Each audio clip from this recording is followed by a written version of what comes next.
but the circle shift was another hard southwest side shift.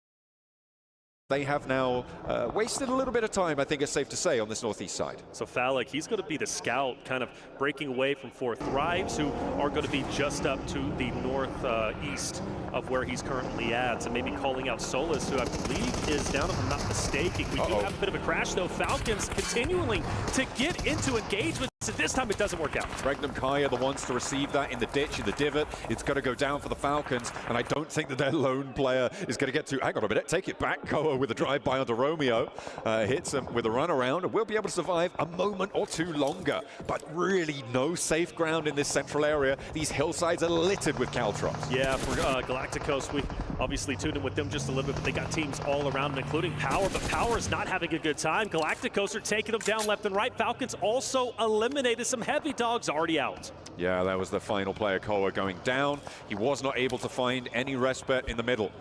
And now, with 4 teams or so, looking to try and hold it out, seems like Regnum Kaya want to extend their influence. A nade over towards Easy connects, and that is going to be a beautiful opener. 2 players now standing for Power as there's teams behind them also looking to put pressure on.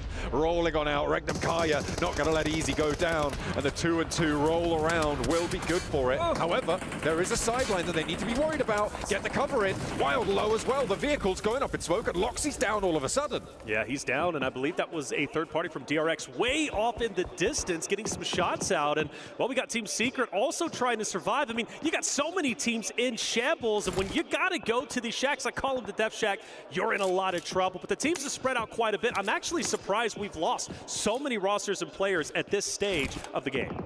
This open field situation, this open hillside that sits to the north of it, these 2 hard southwest shifts followed by a northeast shift, maybe giving a little bit of pause for a breather, but still those 2 hard shifts that we saw in a row have really changed the tune here in the lobby. It's forced teams to take fights where they wouldn't have wanted to otherwise, and now at 18.5 minutes in, we're down to 10 teams, and a lot of those teams not looking healthy. Take a peek at Fire Flux racing against Papa Blue. Influence Rage just above them. Talk about Fire Flux landing over on Military. Would they have a bit of a skirmish with 4 Thrives on the Western Bridge? That doesn't end up happening, so they're still alive. Now down to, of course, just a handful of teams. Circle closing in, another shift about to begin. Excuse me, as Fire Flux starts to get active a little bit. Luckily, they got on the vehicles. The question is, can Influence Rage, do they get aggressive?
quite able to convert here. Fireflux do finally go down. The last two of Regnum Kaya sidle on in, but Silas needs a little hand here from Wild, as they only have 2 players to go. Yangon Galacticos on the northwest edge also can put pressure onto this location, but they're being a little bit slow with it. They're more concerned about Influence Rage on the west side, who have been, again, very slow, very tepid in their rotational pace here on the west edge. As things start to slow down just a little bit, shots are ringing out, but nobody really at risk of going down except for Lil Boy. I would say Galacticos trying to take him down. They will do so. The rest of the Influence Rage roster, I guess, a little bit separated. Lil Boy maybe being a scout, can't get away. And that's so unfortunate because they had such a strong position on this side of the map, and now they've got to recover and make a decision. Do we go for revenge, or do we just continue to play the dead zone, get in there, and maybe watch our backs? Because, of course, you know, Red Force, they're going to be moving in just behind them potentially, but I think that's an oversight, leaving Lil Boy out by his own. But they're going in, they're crashing. They may have expected Yangon Galacticos to go further forwards, in which case the Lil Boy would have been in prime location to take those backstab shots when Influence Rage needs to move up north. They overinvest potentially on that angle, and Yangon Galacticos have excellent wherewithal to be able to read that and take down that player at the back. Very, very cautious, but it works out well for them. And now they can be the ones to put the pressure on Influence Rage as they take a fight on 2 fronts. You could see on the minimap this vice grip that now sits around this Influence Rage position. So they got to make a decision. Push forward, push back. Staying where you're currently at could be a death trap. And they look like they were going to push in onto Nogsham Red Force, but they don't make the full commitments. And in the meantime, yeah, you see them still taking their time. The more time you take, the more of an opportunity for a third party. The nade, luckily, just a bit short. Law's going to be okay. And with them hopping in cars, are they disengaging? Well, they saw Silas rolling up, and I was watching Silas just there, and he randomly decided to send towards Yangon Galacticos. He did get a lot of info on their location, but he took a lot of damage in the process. He's slow rolling behind the vehicle, looking for a time to pop that first aid, but he didn't put the handbrake on here, and it's just going to keep rolling away from him. Oh, the nade. So close, Silas. Down, unfortunately. Top break for him. We focus now on DRX. Reginald just up ahead. DRX has had such a great day. This fight should be no different, you would have to assume anyways. For Reginald, Kara, they gotta obviously make a bit of an impact here. For Influence Rage, by the way, standing strong, taking down the team opposite of them, of course, Nogsham Red Force. That's gonna be a great opportunity now to gain a couple more points to move up. Granted, only 2 players, but still, with that gap being the top 8, so close to them already breaking into top 8, I think this game could be very valuable. Absolutely, they do have 2 players alive, losing Diego in that fight. They will be playing on from that southwest side. Yangon Galacticos disengaged because of this crazy play from Silas, so a little bit of a breath of life potentially into this Influence Rage position. Ooh, Weibo though, find the pick off onto Lorazin, and on the back lines, that's going to leave Influence Rage on just 1 player remaining now, and that is going to make things real tough for them. DRX, again, been fairly quiet throughout this. They're up to 3 elims, but they have all 4 players alive. They're playing on this long side of the hill. They're going to start to be able to move up. It's Yangon Galacticos, DRX, these 2 opposing positions, and Weibo on the southeast side as well. Already on 6 elims, by the way. Having a brilliant game so far, who have a more central position here. The rest is dribs and drabs, ragtag bunch of solos. Solos galore. That was from the early violence that we witnessed pretty early. I think, stage 1, stage 2, quite honestly. Law, though, I'm very interested in what he's going to be able to do, only because as a solo, he can truly devastate potentially the positioning of not only the last player from Team Secret, but also Weibo, depending if he's able to penetrate that off angle. So he could be a thorn in their side, depending, but of course, all eyes on DRX and Weibo. And Weibo needs a good game here. This would be tremendous for him. They've been towards the bottom. They were much hyped up. In fact, I believe even in the power rankings, Weibo breaking into the top 3 for our analysts. So for them, this game could be exactly what the doctor ordered in order to rise up the ranks. You would hope so. For a while now, the teams from the PEL have been a little bit out of the spotlight, looking for a little bit of a resurgence here. We've got Thundertalk to look forward to, but for now, it is just Weibo flying that PEL flag. Yangon Galacticos now moving on in towards Wild, but he spots him and immediately step up, spray down. You can't give him that broadside. Romeo feels the brunt of it, and Wild looks for another as well. 2 players rolling up. The spray down potential, but Wild will fall, and that will be Regnum Kaya out. That's unfortunate. That fight was setting up for quite some time for Young on Galacticos, good on them. They stay up, they stay alive. Still 3 strong, mind you.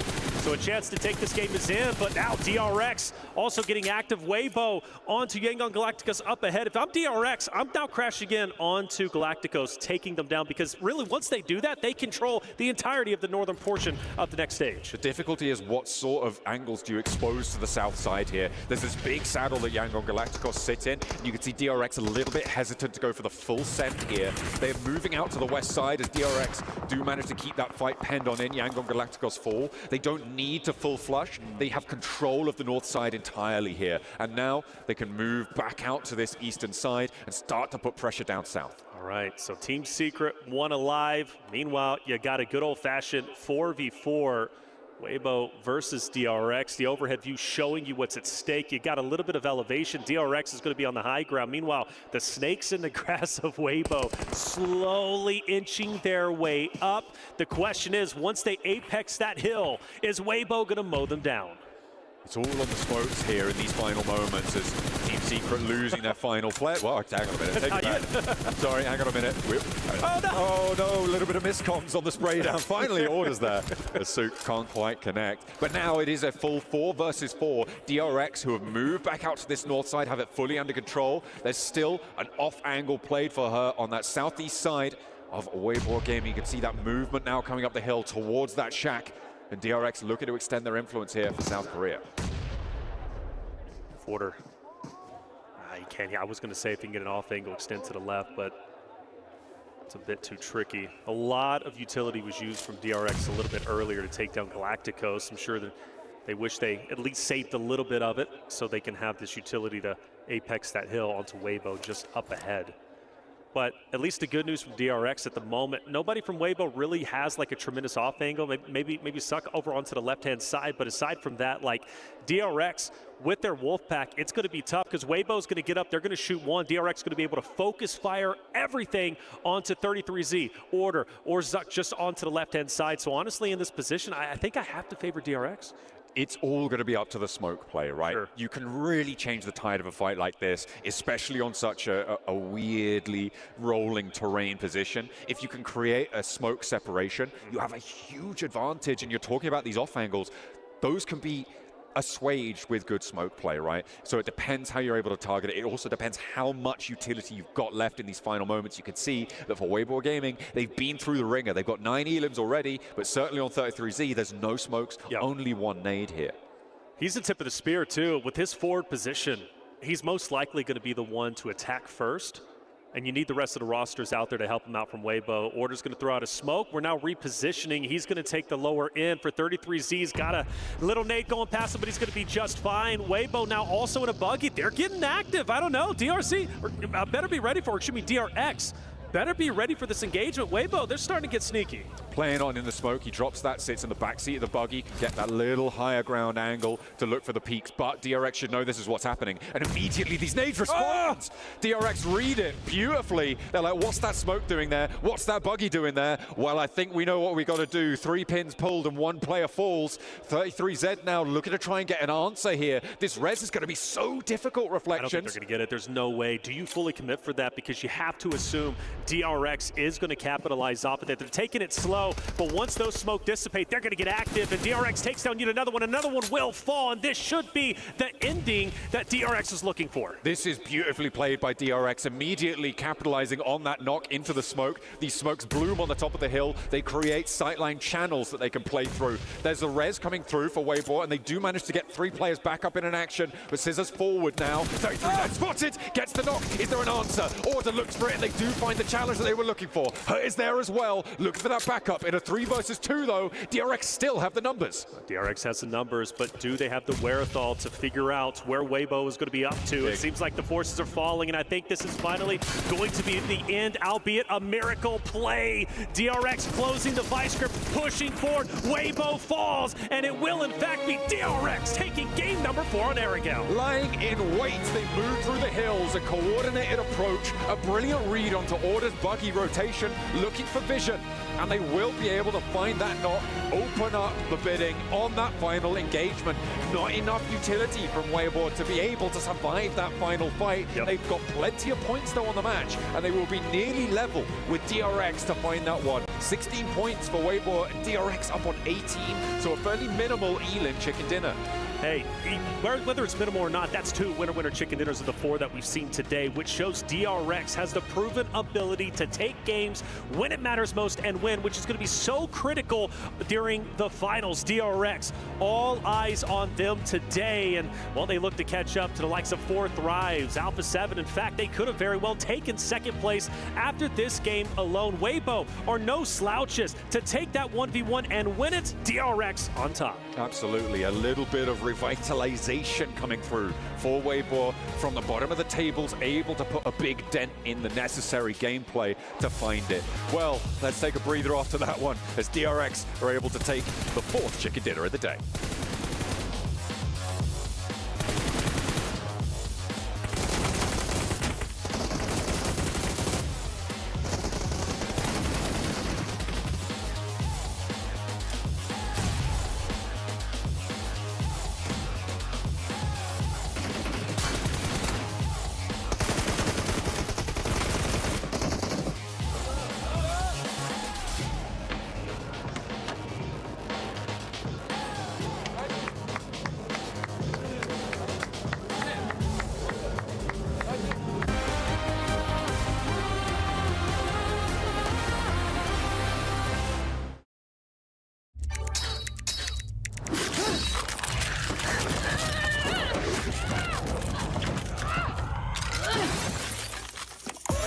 Reach your impossible, Lenovo Legion.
The highly anticipated addition to the Mummy series outfits is here.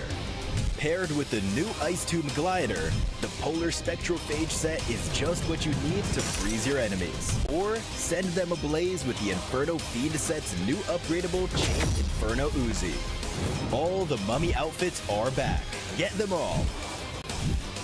Join now and collect the whole series to turn all eyes on the battleground. Event period, July 10th, 2025 through September 2nd, 2025.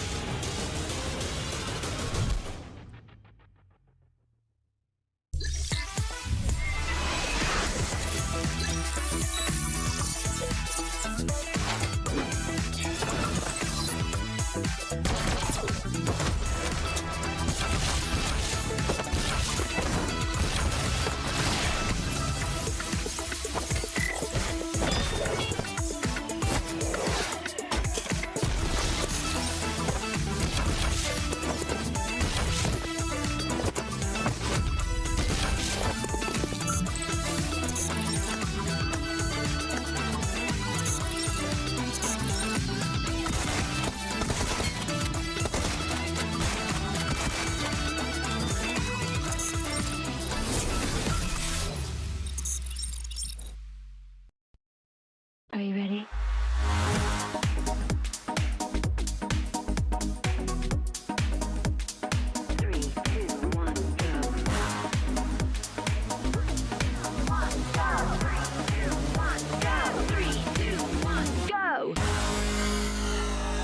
Smashed it. One thing is for certain, there is an abundance of fans here in the arena. Influence Rage, talk to me. How has the performance from the team been so far? I think we can do better.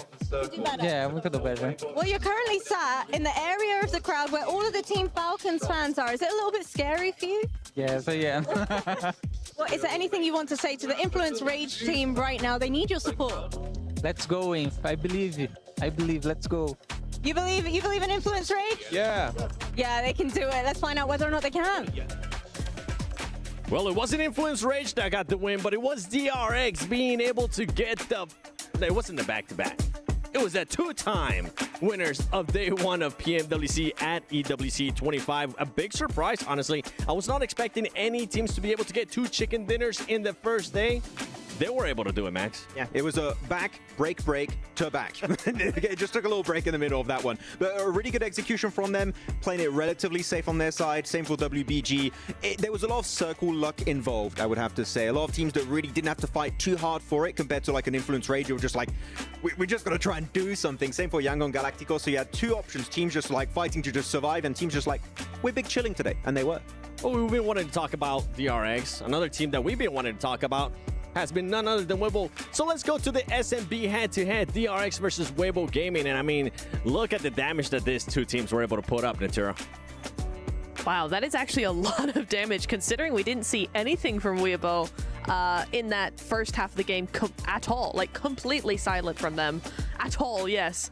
But I think it was just a really interesting game for them because they stacked up really, really close together. I think they were almost all in one shack, which is very risky, but it did work out. And then as soon as there was space around them to actually move and play, they actually spread out. They took control. They had a 3-1 split with an anchor in the field just to make sure things were moving smoothly. And it really, really worked in their favor, just able to spread out slowly, bit by bit, very steadily. There was nothing untoward. There's nothing overextending, nothing aggressive. But just by sheer movement, they were able to get that second place really well. Yeah, no, I'd have to agree on that one. I think they had a really good setup just to make sure we don't have a weak point behind us, right? Making sure you talk about that field angle, just make sure that no team is going to try and go for that wide rotate south or east to try and backstab you as possible. So very defensive play here, and because of that, they would get a second place with 16 points on the board. So very happy to see China here getting a big game. And I'm pretty sure V2K is still going to be telling his team, we need to do better. Even though they ended up in 4th place there with those 9 points, one team that did end up doing better that I'm happy to see here in the first page, Max, is PMwc Esports with 8 points, 6 of them coming from eliminations. Yeah, actually a very, very big fight in the center versus, I think it was Fireflux. It's like, we're both from Turkey, guys. Let's be homies. Like, no, there's no peace between us right now. We have to fight for this position. A very good send onto Fireflux because you might say, well, the high ground position is just flat. Actually, you do have a slight dip. And you just need to make sure you clear that area first, and then you just zone teams away, which they were trying to do. It wasn't a game-winning position. It was a position where you could get a ticket to a good top 5 position, which I think they understood that. We're not going to win this match. Let's just try and go as far as we can and get a few eliminations, especially. Yeah, I will say, though, as well, is that Regnum Karya in that 5th place, but the top 4 teams were all edge teams. That was something that I noticed in this game in particular.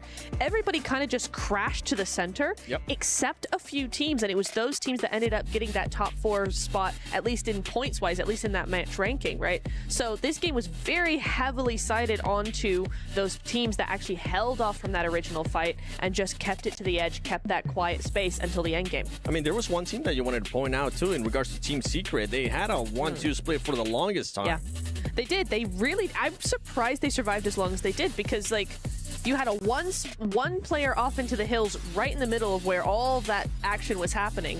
And then you had the 2 off into the field just like hanging off, just checking out, making sure they got that placement. I'm surprised that worked as long as they did, because I think they got like top 6, top 7 out of that.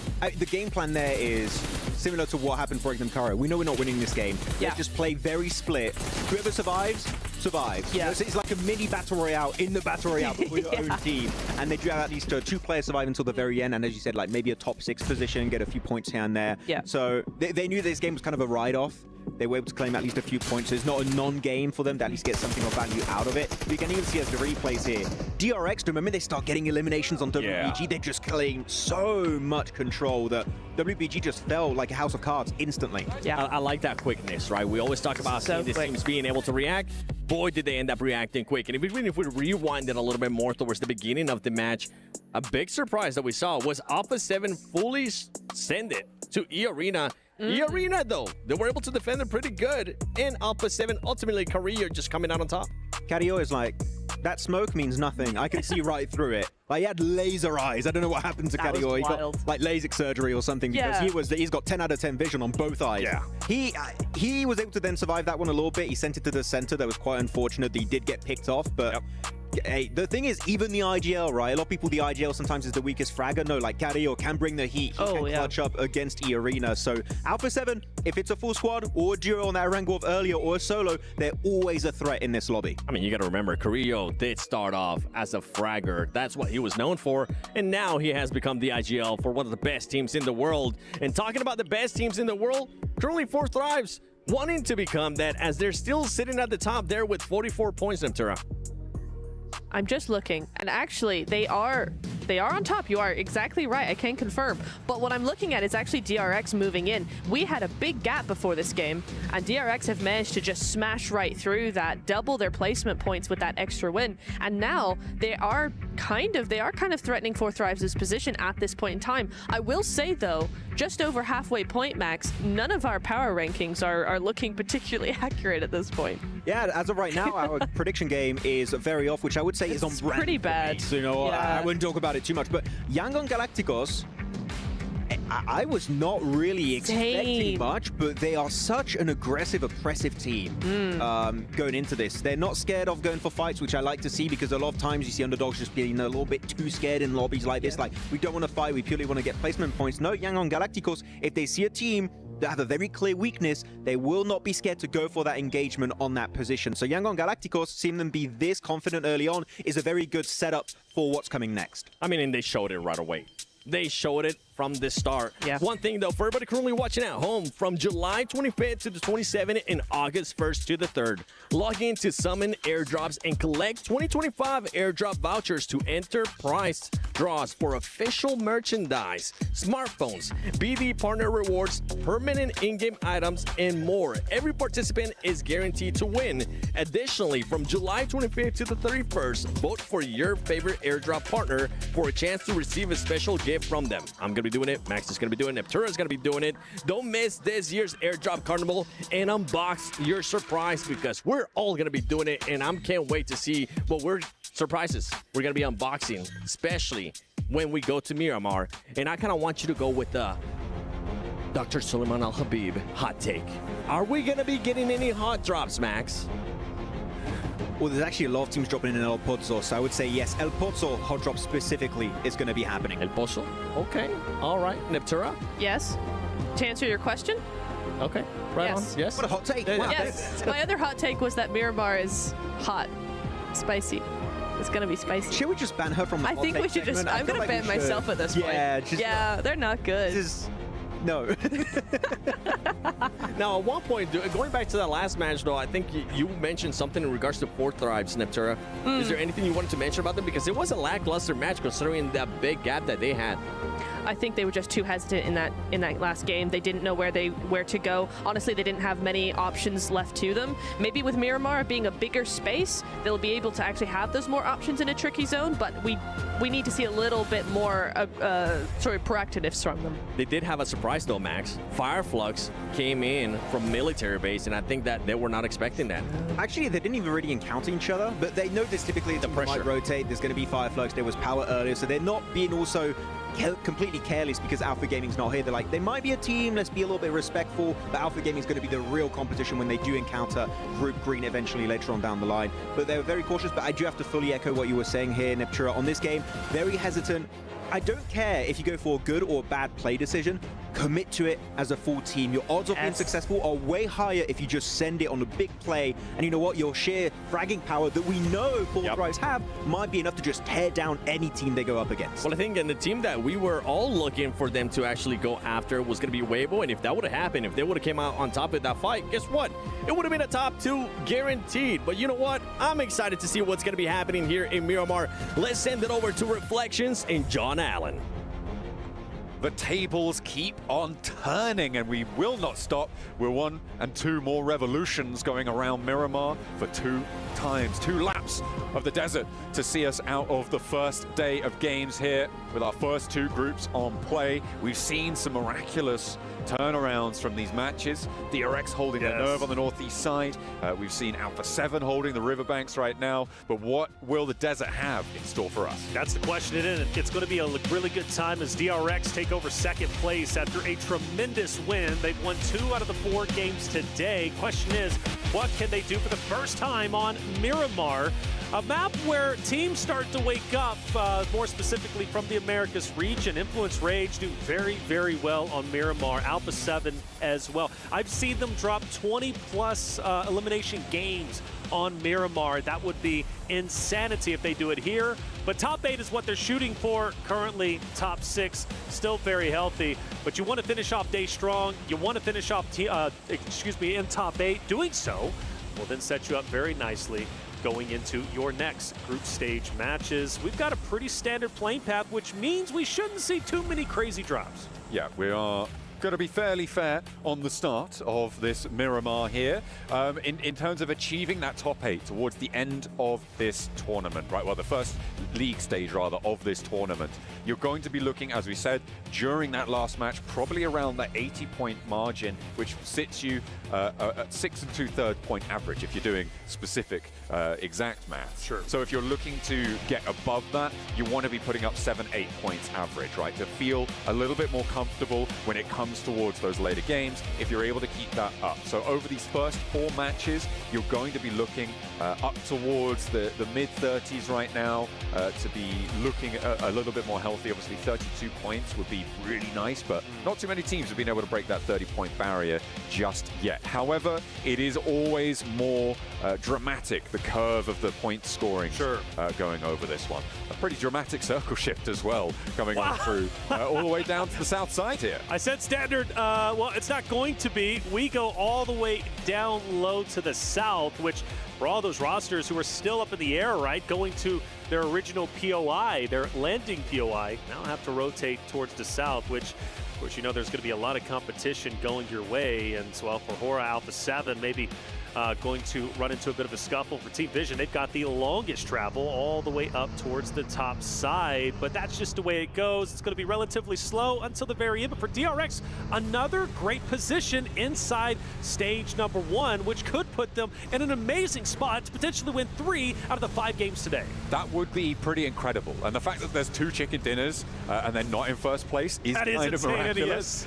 But, you know, that's just how Fourth Thrives like to play it. And Fourth Thrives didn't have a great game last time around. So DRX certainly have stiff competition, letting themselves down on those non-winning games, right? And when we talk about averages, you really have to look at these lower performing games. And for DRX, that is what is currently dragging them down. They would be miles ahead of the field. Doing miles for your benefit, of course. You know, I appreciate your freedom units, baby. Absolutely. But they would be absolutely streets ahead of everybody else in this lobby if they could bring up those averages. I always give this comparison, right? You can look to earn 12 more points in 1 match, or you can look to earn 1 more point in 12 matches. And it is if you could do that every single time consistently, that will build up to the same result. Sure, you can look for those 18 elim chicken dinners. Yes. Or you can look to put 2 more points on average every single game. And those are the small differences that really start to bring up these averages that can really power you through these tournament stages. It goes back to that consistency conversation, right? You can have a great flash in the pan game, but if you only have 1 out of the 12 games you're playing in group stage, that's incredible. Yeah, you'll be up 40+ points, and well, then it starts to dwindle away, and by the time you reach the final game of your group play, now you're in trouble. You've got to go for another Hail Mary attempt, and well, it might not work out, and typically it doesn't, so you'd rather average a better position than of course, have just a good flash in the pan play. By the way, thank you once again for doing the miles. We were talking kilometers the other day, and I'm trying to think to myself, what's the conversion rate from kilometers to miles to teaspoons? I couldn't tell you because I don't even know the difference between a rock and a ficus, man. I get so lost in the conversation. It's about 17 millimeters, I think. Okay. Somewhere around there. DRX, though, oh, they might have had a central position, but Yangon Galacticos getting aggressive, like Max was saying on the desk, trying to take that from them and immediately taking down one of the South Korean players there, losing and going down to 3. Smiles on the chase as well. He wants more. He wants more, and he might get it. Shots potentially connecting a bit shaky. It's far out there. I don't blame him, but he at least says, hey, I'm still here. You cannot take any respite. You cannot rest. Keep on going and get out of our location. But the question is, who else is going to be around him? Because this is a pretty tightly contested area. You got YG, you got Reginald. You also have, of course, Weibo, who's going to be just up ahead. Now they're honestly going straight into Falcons, who are going to be just below them, who might be rolling up into them. Could potentially be, but we'll have to wait and see. They're still a couple hundred meters out. That backstop for DRX is looking to be maybe contested, you're right, but it seems like they've fallen short. Up in towards Chumacero, which is where Weibo and Regnum Kaya currently sit, they are less likely to be pushing further south, right? They're less likely to be moving up into these hills right now. It's a difficult ascent when you know there's teams already in there. It will be difficult if it goes further south, but I imagine they're going to look potentially to split around the sides. Currently just looking to hold a little bit more pressure there. They'll have the high ground in Chumacero, hopefully under control, fingers crossed. But for now, they're just trying to keep the teams moving in from that north side out and force them into these coastal rotations. Falcons in a great spot, looking pretty good. They need a decent game. Feel like they've kind of fallen a little bit behind, but still relatively healthy within the top 9.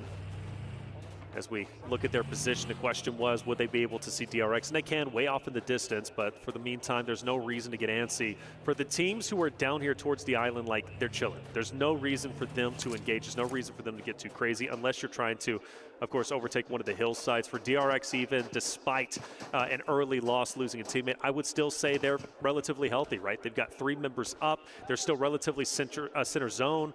For them, no reason to get too crazy. Fourth Thrives, though, maybe getting into an engagement with Weibo up top. You got IQ, who's already down and out. The question is, Fourth Thrives, do they challenge once again for the hilltop? No, they do not. They are dipping out. Alpha 7 are behind this as well, about a kilometer out of this, so could potentially run into this fight if it carries on. But Fourth Thrives, you're right, disengage. They don't want this fight. This is a really good opening for Weibo to maybe look to transition to the hills on the south side. It's difficult when you don't know the timing of the teams approaching you to try and establish. And with Fourth Thrives backing up, they're going to shunt straight on into Yangon Galacticos, who, remember, crashed into DRX earlier on, but they find out just what is waiting for them. They figure it out immediately. They're straight back down the hill. Straight back down. They see it. They dip away. They're gone. Couple of warning shots. Hey, don't come back around our area. We're controlling this hilltop, and Weibo in a power spot for sure, without question.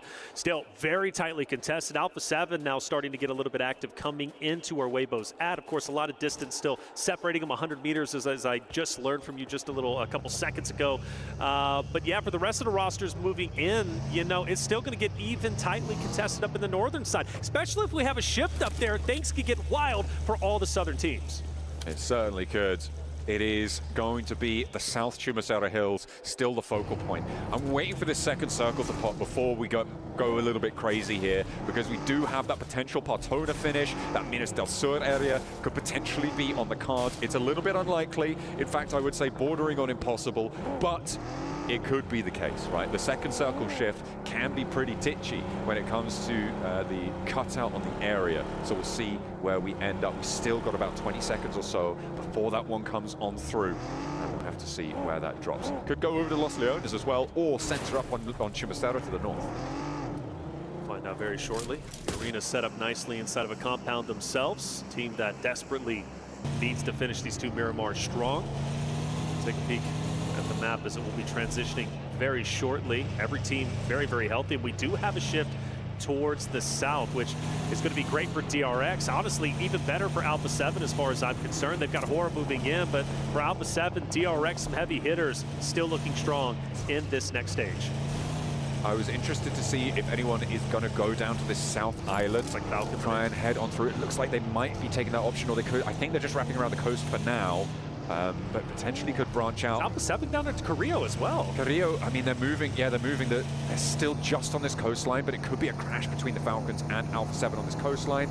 Influence Rage trying to send straight on past. Wave will allow them through here and trying to get more central towards Yangon Galacticos. It looks like Regnum Kaya have a similar idea. Teams are moving fast. Fast indeed. Question is, when do they run into each other? Eventually, they're going to have to. Influence Rage still has a lot of distance between them and other rosters. It looks like Carrillo has backed away, by the way. I got a little bit worried because if you go back to the last area we casted, Carrillo was isolated by himself. He was from his teammates, and that was really unfortunate. You don't want to see too many teams splitting up as much as they do, and Alpha 7 does have a tendency to do that. Granted, typically they hold their ground, but running into a full-fledged unit of Falcons would have been scary for Carrillo, but they get back together. Here it is, Influence Rage. Regnum Kaya also going to be very, very close to each other, but for the meantime, it looks like everybody is settling down. Loxy defending this new roll-up position for Regnum Kaya, all four of them in the same spot. They're going to look to start to extend their influence over the compound, establish some sight lines. Silas now repositioning on the vehicle, and it looks like they just want to get on the inside of this warehouse. Holding out these sight lines is going to be good news, but actually breaking out back, that's interesting. They're going to try and put pressure to the teams moving in behind them as everybody's still on this mad dash. Falcons, Alpha 7, still safe from one another for the time being, right next door to each other on the tables as well. We'll see if they can conclude it. AXTMG moving in from the east side slow with Team Secret on their south edge. Yeah, Team Secret's right next to them. I'm sure this fight is eventually going to conclude as soon as they get closer and closer into the next stage, which therefore opens up a potential for a third party. But for Team Secret, trying to stay as close to the edge they possibly can to avoid any potential shots from AXTMG, which surely are going to be coming through. As far as AXTMG go, where do they really go? I mean, there's not a lot of real estate inside of this next stage. They're going to have to fight, and I think, if I'm not mistaken, they're going to have to either go through Team Secret eventually, or, I don't know, maybe Fireflux, who's just up ahead of them. There's also the option of holding and playing for the next circle. The bridge that sits between the South Island and the mainland can play around that a little bit. It does force you into isolation. Team Secret, look at what Team Secret are doing right now. On our minimap, we're looking at Team Secret right now because they've just broken down south side to Partona. You can see that rotation led by Zerus on that south edge. They're looking to try and ruin the day for Falcons potentially here. You do have that bridge approach that you can take further into the circle. It pushes further away and keeps that Via de Mar bridge in the circle as well. Alpha 7 wants more in the center, but this is getting messy now. Very messy indeed, and Team Secret, all eyes on them because this is such a unique play, something I personally wasn't expecting, and they do have a bit of a piece of the next zone if they do go up towards that left side bridge, as you mentioned, and could be the bridge trolls themselves. We focus in on Influence Rage, who is opposite of E-Arena, and also Falcons, who's been standing up against DRX. DRX taking a couple of shots, but they're going to be just fine, you would have to assume anyways. I'd say that, get out of the car, and unfortunately Sykes is going to drop down, and another one taking too much damage. Now the question is, does anyone take advantage? Well, Alpha 7's a little bit too far away, so they should be able to recover, but my goodness, could it be any slower? Falcon's going to try and take some advantage here. Soez rebuffed from the windowsill. Alpha 7 are still taking shots in the roll-up on Navallo. Makes the cross. Koa not so lucky. Navallo goes down as well, and maybe with the hold, the assist coming through from Alpha 7, the Brazilians playing spoiler to the Falcons' approach here. They try and fly on in, but instead they have to divert, head out to the west, but Alpha 7 aren't done. Another volley of fire, and they aren't going to quite connect on this one, but the damage is done. Oh my goodness. Oh, and actually still taking damage from a distance, and they're going straight into Hora, as Hora is going to be gunning down Falcons. This is surely the end. Only one more player remains, and Falcons, unfortunately, unfurling right before our eyes, the first team to be eliminated. And you know what's kind of spooky about that? That could have very well been Team Secret 2 if they would have stayed right next to Falcons, because they were at one point and going in the same exact direction, the same path, before Team Secret decided to drop south. Well, let's see if AXTMG can change the tune, because they're doing exactly that. You can see they are now positioned where the Falcons were. They're looking to push maybe towards DRX, depending, or they could just hold in this longhouse, hold in this compound on the edge of the circle, wait for E-Arena to try and make some moves, or Alpha 7, very unlikely that they move out from their spot right now with how central they are. It is only, of course, stage 3, so they are going to be looking to try and hold things down. AXTMG, I think, had the right idea. I don't think Falcons had to move here. I think it was a little bit of a misplay. They felt like they wanted to be more central, and they paid the price for that. Teams can crash in, they can go center. We've seen it earlier, right, with Influence Rage, who just went straight on past multiple rosters, but sometimes it doesn't work out, and that's the risk you take when you play against Blue Zone. It will tank damage away. Obviously, at this point in the stage, it's not too bad, but I think Falcons could really feel the pressure, and once they started taking damage, that first initial fight just didn't work out for them. They just went haywire. They weren't thinking things through, and everything went blank, and, well, once they pushed in, they were done. Hora takes them out. Really unfortunate, because Falcons have played so well today. Still in a great spot, though. Don't get me wrong, top 9. They're going to have to finish strong in the final game. I believe in them. Power now with 3 players forward, 1 on the backstop, looking to push past Fireflux on the east edge. Another shift out west means that they will have to get a shift on after this circle. But they have to conclude first. Power could potentially divert, but they've got Influence Rage to the south, Regnum Kaya at the front. It is really a cage match right now. Any team could look to try and disengage it, though, on those edge positions, try and get out of the way. But Power, they take a shot. Again, it's not looking good. Easy falls once more. Just feel like Power is a team that sits too long. They're too indecisive, and that's what's been doing them in. That's why they're currently dead last in 16th place. Even in this moment, what do you do? I understand it's a tough spot. Influence Rage on one end. On the other, of course, you've got Fireflux, who's going to be gunning you down. But Power didn't have to be here. They could have made a move. As we do have a zone shift, we still have Team Secret, who could take that left-hand bridge. But again, all eyes on Influence Rage, Fireflux, as well as Power. Power, I can't believe they're actually sending in. They got a knock, and they said, well, it's time to go in and go for it. Take down Influence Rage, and, well, shots are connecting, and Influence Rage will fall. That's 2 down. Ragnar and Alhaji roll on in. What? A rampage as easy is the only casualty. Esports E-Arena are moving in from the southwest side as well. They want to take a piece of this pie, but it's just Little Boy remaining. If Power can conclude now, they have a chance against this fight. Let's go, E-Arena Power. moving in, trying to take this third party, but instead they just turn, they get a little bit more west, and they're trying to play choke on this fight now. They're trying to slow it down, bog them down towards the blue zone, and take these points. Power, they can go north, though. They can avoid this entire fight if they choose to do so. E-Arena, though, they most likely want to take this, or they could disengage themselves. It's a question of what they want, but for Power to push it on Influence Rage in the fashion they did, good on them. I was talking about their indecisiveness. They finally got active, and it paid off. And look at them. They're still alive. They're repairing, and they're moving up. This is what we need for Power to turn the tides around. They are still only on 3 points on the match, I don't care. The placements aren't quite there. Carrillo with the roll-up. They've been tracking this fight on the mini-map this whole time. AXTMG had tried to do the same thing, right? DRX moved out, who, by the way, are still surviving as a duo. And AXTMG moved in. Alpha 7, same spray down they made onto Falcons. Spray down again. They pick up those points. They pick up those elims. And now they're trying to take down the stragglers. Oh, Weibo on Vision. No off and a lot of damage. Taking it anyways. Order moving through the smoke like a zombie in the night. Getting the off angle. He's going to be deadly without question. He also coming up. You got to think Team Vision are about to be put into the absolute blender, but not capitalizing on these downs. Go for it, boys. Take them out. Get the finishes. You got a Team Vision member off to the edge. 33Z sees Volt, but can't get the shots needed. Volt lives for a little bit longer, but you got to think Weibo in this spot. Too powerful. 2 players now remaining for Vision in the way. Moving past should be easy for Weibo. They should be able to find these fights, just get these trades. You can't really afford to give too much, though. You're going to have to think about rotating in for the next one. Playing so far to the edge, you need all the mobility you can get. Volt hits the deck, and her can't quite connect the spray down. Has to divert as well. Somehow Never Alone and Volt are surviving this. This is a lot longer than I expected from them. Yeah, finally, he's found. And alone. Fortunately alone, all up to his own devices, up at a distance. Forced to just stay where he's currently at. Volt finally drops, and Vision will finally go down. Weibo wins a critical fight because now they have the dead into the zone and they are all by themselves. Weibo, now one of the favorites in my mind to potentially take this game. Granted, you got a lot of great teams still remaining, but Weibo have been improving each and every game. They've been moving up the leaderboard, and, well, I'm thinking they're going to have a solid finish. Now, for 4 Thrives, Alpha 7, maybe cooking up. Could potentially be a chance for them to move on in. Oh, E-Arena too.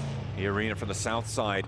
It is a shift up towards the north edge. Team Secret, by the way, still going. They rotate out to that south side. Has managed to play well. They have all 4 players. They had a player as a backstop, but they can rotate and regroup. Alpha 7 now in for a scrap. South side will need to leave this position, but they need to fight this out first. Mafioso on the top floor has the backup for the players downstairs, and Tiny K can't quite get any retribution here. Now just 2 players alive for the arena. They're not going to take this fight. They know they don't have the time. They just deliver 2 eliminations to Alpha 7 and say, okay, that's good enough. We're going to go ahead and dip out for Alpha 7. They'll take that all day, every day. And for E-Arena, well, they're still running into some struggles as, fortunately, Terry is going to fall. 4 Thrives will take them. Now, the question is, for 4 Thrives, do they have the wherewithal to potentially cut off Alpha 7's rotation? That is a possibility. It is definitely a chance here, but they do need to, again, hold their backstop. I think that they're going to be a little bit more chill with it. Alpha 7 looking to try and push through. They may be trying to backfill and sweep out to the east side. It's a pretty difficult progress no matter where you go, but for Carrillo, he's opening up the bidding, allowing his team to move forwards, dropping some smokes, expending that utility to allow them a bit more mobility here. The circle isn't going to be on them for another couple of seconds, so they've got a little bit of time to play with. You can see they're moving up towards that roadside. They've already cleared out all the teams who tried to backfill on that western edge with AX, TMG, with Falcons all trying to make that rotate. They know there's going to be a little bit of a vacuum there, so they know they can be a little bit more maybe risky with that position, with that angle. We set up the storyline very early in the day for Team Secret. Going south, a good rotation we saw could have happened if they chose to stay neck and neck with Team Falcons. They would have been eliminated. They are still alive and actually thriving as far as I'm concerned. They've had a wonderful day. We'll see if it can continue to get even better. They are tied currently with Galactico in 3rd place, and they've got all the compounds they need in their current location. Now, Joker, he's been a solo for a long time. Carrillo's had him in his line of sights, and you can tell Alpha 7 gets a little bit spooked because they were trying to push up onto the compound of 4 Thrives. Granted, that would have been a risky push, but what kept them in check was Joker from E-Arena, who continues to be a thorn in the side of Alpha 7. The nades keep on going through. AXTMG, eat 2, a big nade on the overarm there. And that is nasty to have found those elims earlier on the replay. Alpha 7 doing a lot of work to find the punishment. Over towards the west side, rotate up along that coastal road. Falak with the down shots over towards Mafioso. Can't quite connect, only sees the buggy. Needs to be worried about the further tiered up high ground though. He will retreat. Nice and sensible there from Falak. Yeah, without a doubt, Falak. Unfortunately, it's easy, right, at times to get tunnel vision and just continue to fire down and lose your line of sight. Keep your head on a swivel, though. He absolutely does that. For DRX, I don't know how this fight even ended up unfolding. It's kind of awkward at the moment, but I tell you what, for the solo of AXTMG, he's given it to the duo of DRX just up ahead. And well, at this point, right, if you're a solo, you're going for survivability, you're going for any points you can. Basoa says enough is enough. I want to get the finish, but I'm not able to get it, actually. Devo T gets to clean up and somehow, some way, still swimming, still staying alive, and takes down DRX by himself. He will have the assist of Team Secret. Off on the way there were those off-angle shots coming on through. A huge amount of suppression being delivered over that way. Really does help him out. But finally DRX full, so 2nd place out. He's behind us, Joker. He's behind. He's got the nade. Got the cook. Oh!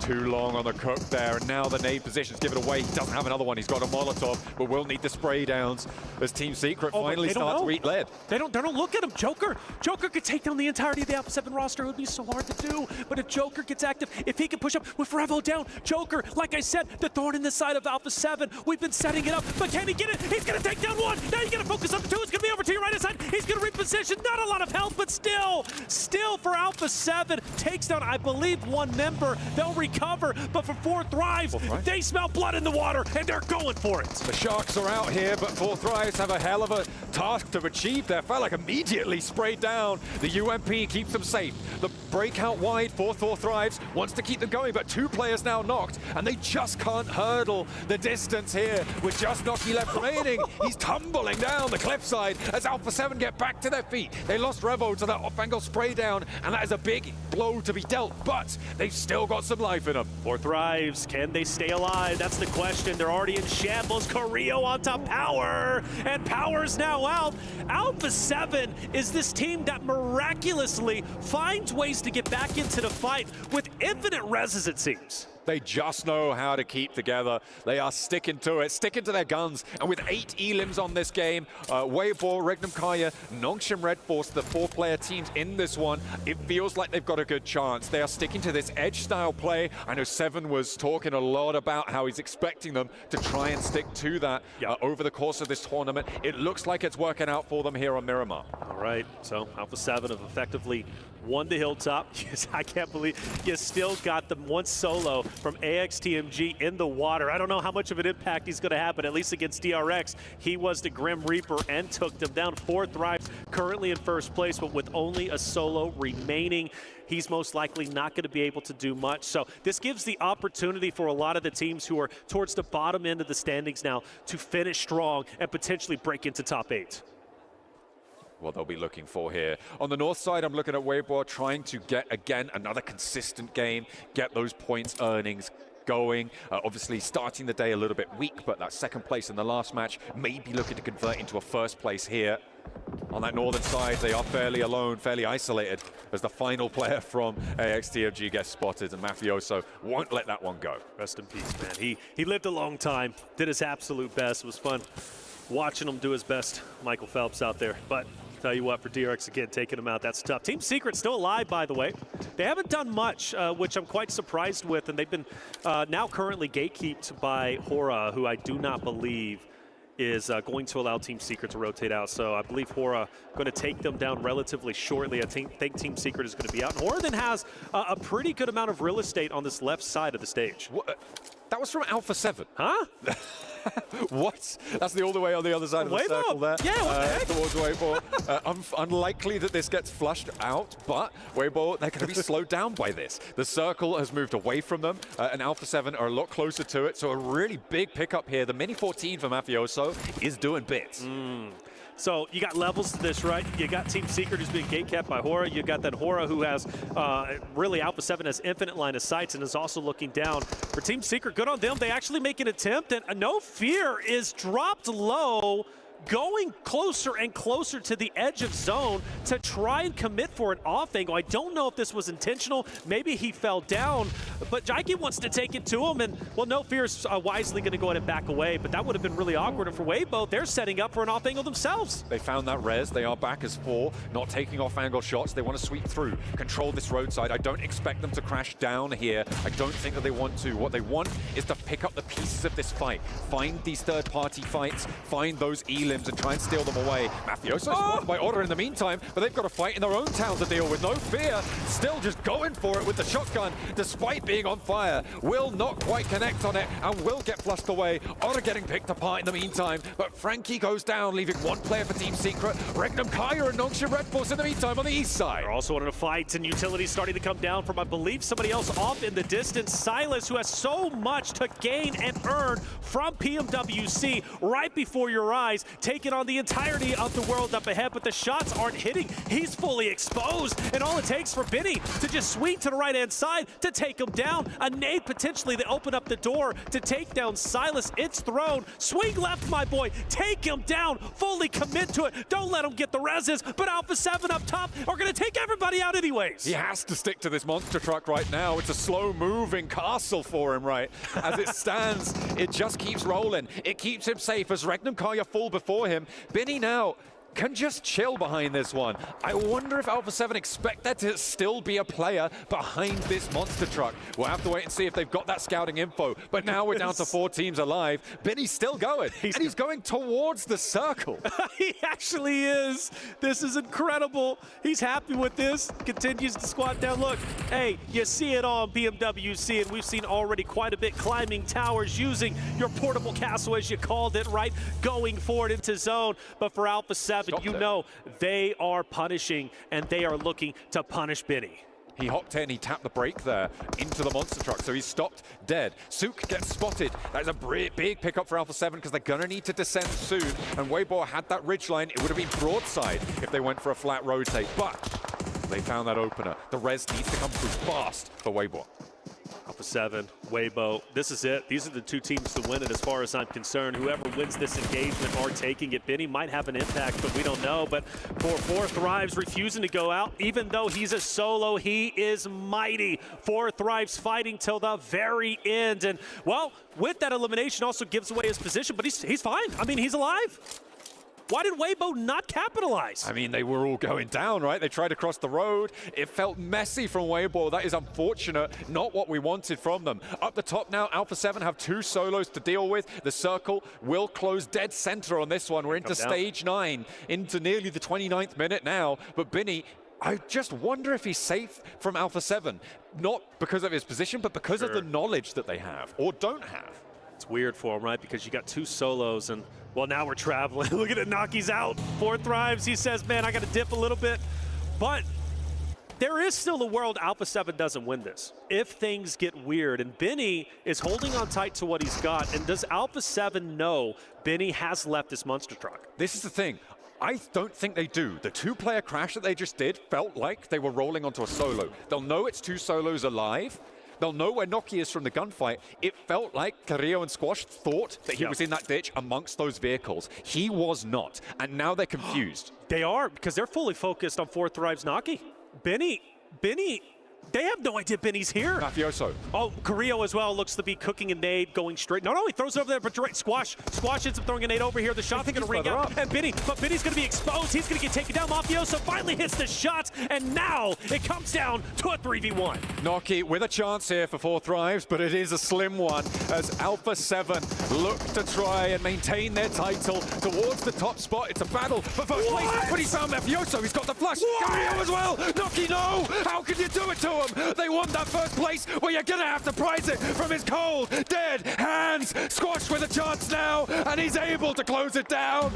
Finally finds it, but my God, what a run they gave him. Oh my gosh, and you could see the relief on Squash Boo's face. Squash, the new addition to the Alpha 7 roster, such a heavy burden, such a momentous occasion in the left. You can see how relieved they are from a guaranteed win to just really winning by the skin of their teeth. An unbelievable finish, but for Thrives, I mean, they've got to be happy with that result. Such a tremendous performance, but still for Alpha 7, give them their flowers where flowers are due. That is 2 wins out of the 5 games today, matching DRX's performance. A brilliant result for Alpha 7 there. They played edge beautifully from the south side. They controlled the rotations of teams like DRX, who are going to be their chicken dinner tied up places, kissing that Pmwc logo as well. Defending champs, beautiful stuff. They controlled Falcons in that game. They controlled AXTMG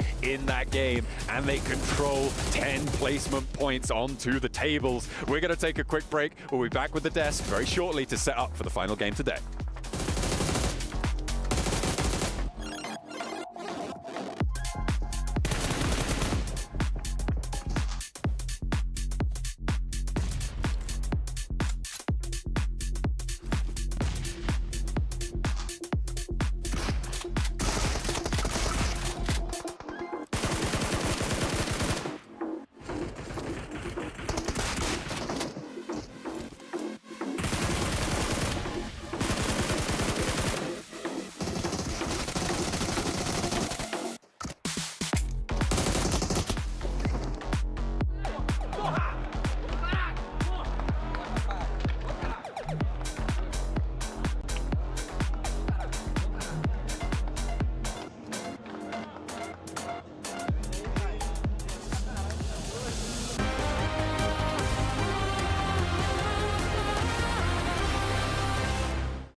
never get.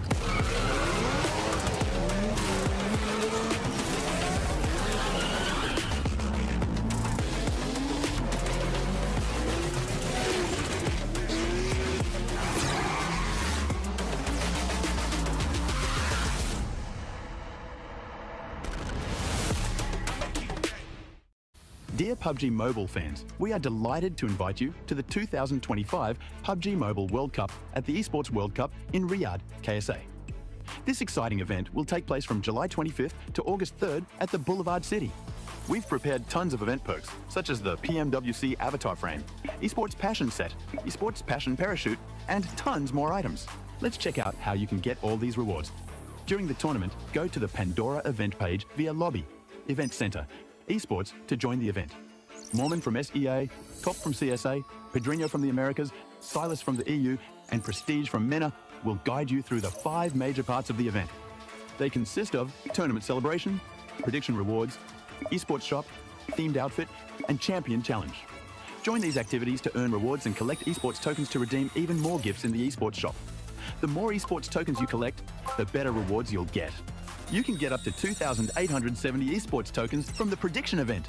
It takes place from July 23rd to August 5th and consists of 3 stages that coincide with the tournament: group stage, survival stage, and grand finals. During the group stage, get 20 esports tokens by predicting the 8 teams you think will advance directly to the grand finals. Each correct prediction will grant you an additional 60 tokens. Make a total of 3, 6, and 8 correct predictions to get 300, 680, and 720 tokens, respectively. You'll get another chance during the survival stage to guess the other 8 teams that will make it to the grand finals. The rewards are the same as the group stage. During the grand finals, you must try and predict the ultimate champion. Just predicting will grant 30 tokens, and a correct prediction will grant 400 tokens. If you're unsure about your predictions, you can let your friends' predictions guide you. Find someone reliable, copy their predictions, and wait to be rewarded. The 3 prediction rounds take place on July 27th, July 30th, and August 3rd at 10:45 UTC 0. Rewards are issued the second day after each stage ends at 4 AM UTC 0.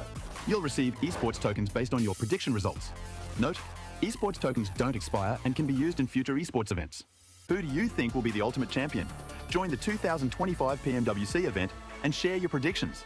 Invite your friends to join the predictions and watch the tournament unfold.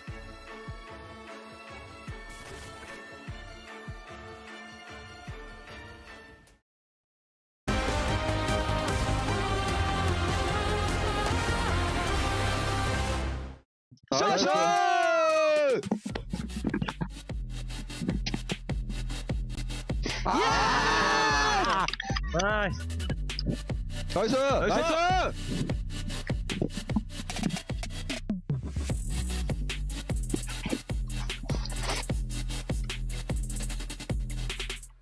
Well, we didn't get the Alpha 7 one, the reaction of the 2 wins that they have had today. But if we did end up getting it, it would sound something like this. Do Brasil! What were you going to say? Mafiosi, go, go, go! He's popping off those games. So he has been popping off. He's popping off with a Mini 14. Hell yeah! You like it? Was very high pitch wise. Hell yeah! That just came out of nowhere, so that was weird. But a team that, I mean, a lot of question marks were being questioned for Alpha 7. People were saying, okay, is this team going to be able to pop off? Is this team going to be able to maybe defend the championship? Are they even going to make it to the grand finals via group stage? I feel like they're shutting a lot of people up right now. Well, they're certainly beating the, they play slow in the first day. For sure. They're beating those allegations 100%.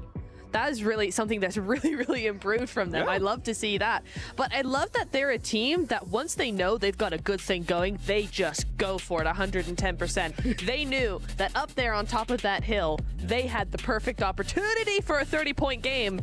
Didn't quite happen, but they got there very close. Would you say they go for it with 19 eliminations?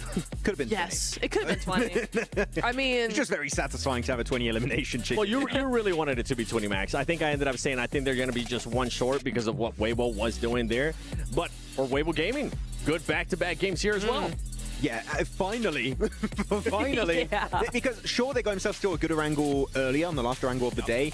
It was very much because of the circle, right? There was just shifting on them time and time and time again. No, here, they actually went for really good high ground control. Early rotations from Chumacera. They might have to fight with Chumacera actually versus Alpha Gaming when they fight their group. That would be interesting, but very good execution overall. And I'm very impressed by the fact here that Sook is out damaging Order and 33Z that normally are two of the main fraggers on the team, but no, the IGL Sook is here bringing the heat with that damage and the limbs. So intrigued to see if that's going to keep on going, if that's going to be a trend for the rest of this tournament. Yeah, something that we don't really tend to expect there from Sook, even though we know that he's able to do it, especially with the caliber of players that are truly within his squad with Order. We know that he's currently fighting for the trophy of being able to be the GOAT of PUBG Mobile Esports. If they do end up winning PMWC, I feel like that would be the case. I don't know about you guys. This is the conversation. Don't worry, we'll talk about this once we end up getting into the grand finals, if they do end up making it there. But some of the other teams that you guys were talking about too, for Esports, Max. They played Valle del Mar exceptionally well. Yeah. They understood no one's going to really come from the backside onto our position. They almost had team secret, I think you want to talk about later on here, Nep, but they understood we need to start thinking about how we're going to leave the city. So guess what? We're going to send all of the players to the eastern side of the road, making sure that we can have an easy access to the circle and get a really good entry point off the back of that. So I really appreciate how Horror played it this match. Am I seeing over 3.1k damage here from A7 on? Is that one game? This last game? I mean, okay, when you think about it, actually, with the Mini 14, you are going to get a ton of damage because of that zoning capabilities of that weapon, so it makes sense, but they were accurate as hell on those shots. Yeah. And the thing is, too, for this team, for Alpha 7, they were telling me today, Neptura, that I asked them, which one is your favorite map? Which one do you think you're going to end up performing really well on? At first, they were like, Sandhawk. And then Rebel was like, no, Erangel. And then at the end, they were like, Miramar 2. I was like, okay, you might as well just add all of them. Say all three.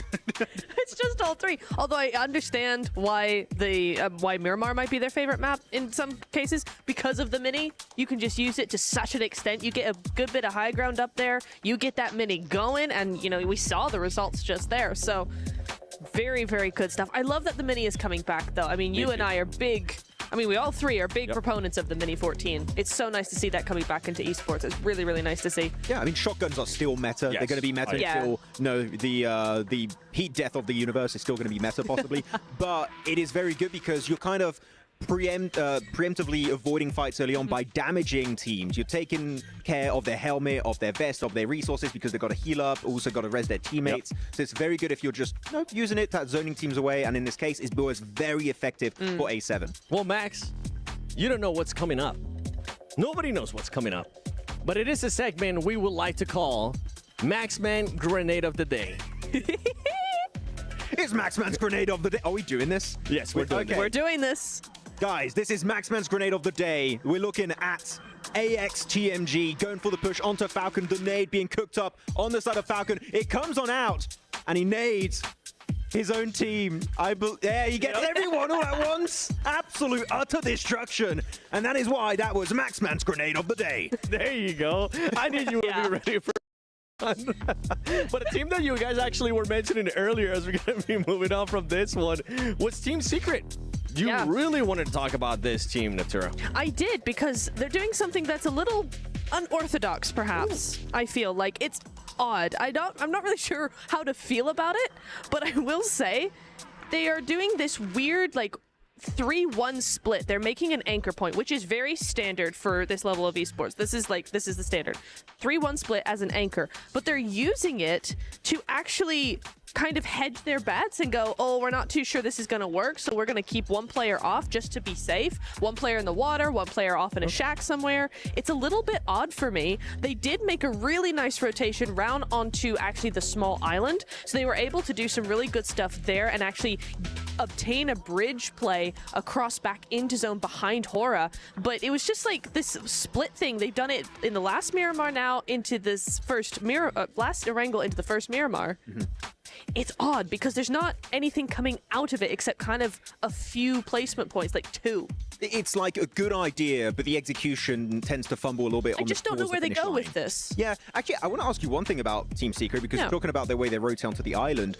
What did you think about when they went for a little bit of a swimtation, or they just swam across into Valle del Mar behind Hora? Because I think the game plan was to just deny information, right? Yeah, I can understand why they did that. It was quiet. They were trying to be very quiet. They're trying to be very sneaky. They did lose a few time points, maybe. It took a little bit longer. But that initial trio push was fine. They did that either swimming or on a boat. I'm not sure which one, but they did end up doing that without any issues. And then their solo player, their anchor player, did come up over the bridge in a vehicle through the blue. Yeah. So yeah, it was definitely about being quiet, which I can appreciate. And they do end up fighting, I think it was Hora on the eastern side of Valle del Mar at some point. And I want to call out Hora. Yes. Oh. They calling him out. No Fear in a 1v2, and they're like, they didn't even try to help him. They were like, No Fear, you're solo in this fight. You're getting no assistance, because they were getting third-partied by WBG eventually, but I thought that they would try and give in some kind of help, but like, no Fear. You better be scared now, because you're taking that 1v2 while you decide to do so. Sorry, Max. Oh, wait, what? I'm just reacting here to the overall ranking, especially after that last match. Remember, Fourth Drives had a healthy lead. That has been cut down, and Alpha 7 has now pushed to that first place with 55 points. Okay. Okay, so...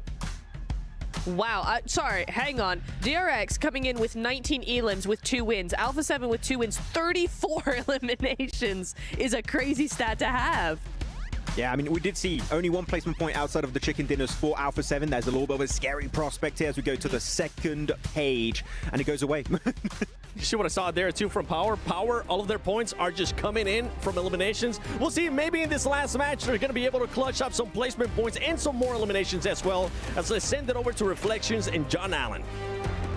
As we take a look at Alpha 7, the previous winners of that Miramar, we have another one on the cards. We'll see if they can repeat that performance here, but there are plenty of other teams looking to try and change the story now. A pretty dramatic circle set that we had at the start of that last match. I think it's safe to say, especially that hard south shift to kick things off. That's it, yeah. Falcons punished, right? And I think I look at them to potentially be the team to make an impact. What would have happened if they didn't run into literally 4 or 5 teams as they tried to full send it into the zone? And well, I think they could have made a deep run. After all, this is the first time Team Falcons will drop below top 8.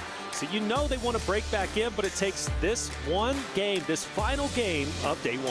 What's interesting about where Falcons were is that I think they could have sent one player down to the South Island. I think it would have been potentially a good call for them. You can hole up, you know you're not going to be shot from that far side. You've got 2 positions. You've got a crazy isolated and safe off angle. Maybe Team Secret sweep it away, but I feel like they could have tried to change that fight a little bit. Unfortunately, they're not going to have the opportunity to. You can see all of our beautiful players there on that multi-cam. Nice stuff. All 64 of them locked and loaded into the plane, heading on over Miramar. From Tierra Bronca over towards La Riera. You can see those overall rankings as well on the left-hand side of your screen. I know it was pretty rapid back over on the desk, and they were gambling to get through it. But we get a little bit more of a leisurely pace to look at this one. That said, Alpha 7 taking first place is huge for them. You know, during the America season, I felt they dropped the ball. I really did. 3rd place, barely making it through. A North American roster of the Wolves with Coops and Co. like nearly dethroning the previous Esports World Cup champions. So Alpha 7 finally skate by. They get top 3 in Americas. They come into today, at least in my mind, with a lot of questions, which have now been answered. Are they going to perform well on that stage? Well, absolutely the case. They've won 2 out of the 5 games today. They could very well go 3 out of the 6. It's absolutely a possibility. And a Carrillo leading the charge of most eliminations is really awesome to see, because you already know Squash is going to perform well in the elimination category. He had the 2nd most eliminations during the PMSL America season. Then you also look, of course, on the opposite side, you have Revo, who you know can slay out. Yeah, he's a little bit quiet today, but make no mistake, he's always going to be that guy. And the Mafioso with the highest damage. You've got 3 dominant players who are controlling the stat lines across the board. Absolutely, you've got to look out for them. You've got to make sure that you are ready for it. And are we going to see any hot drops, any early elims here? It looks fairly disparate between all of our teams right now. Maybe potentially over on the southwest side, Yangon Galacticos and DRX could come into conflict. But other than that, oh, El Pozzo, Alpha 7, Falcons. That's interesting, isn't it? Alpha 7 Falcons, you've got one who won the club championship trophy from an organizational standpoint. Got Alpha 7 who are looking to reclaim the throne, and we're already getting it underway.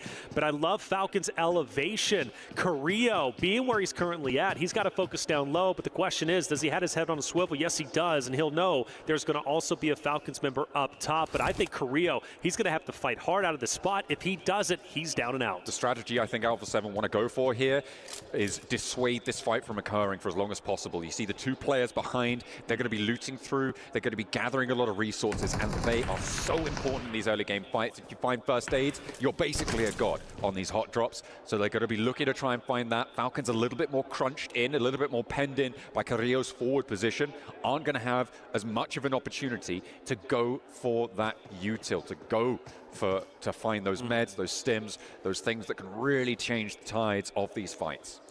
Ralph, Narvalo, I mean, just so much going in the way of Team Falcons.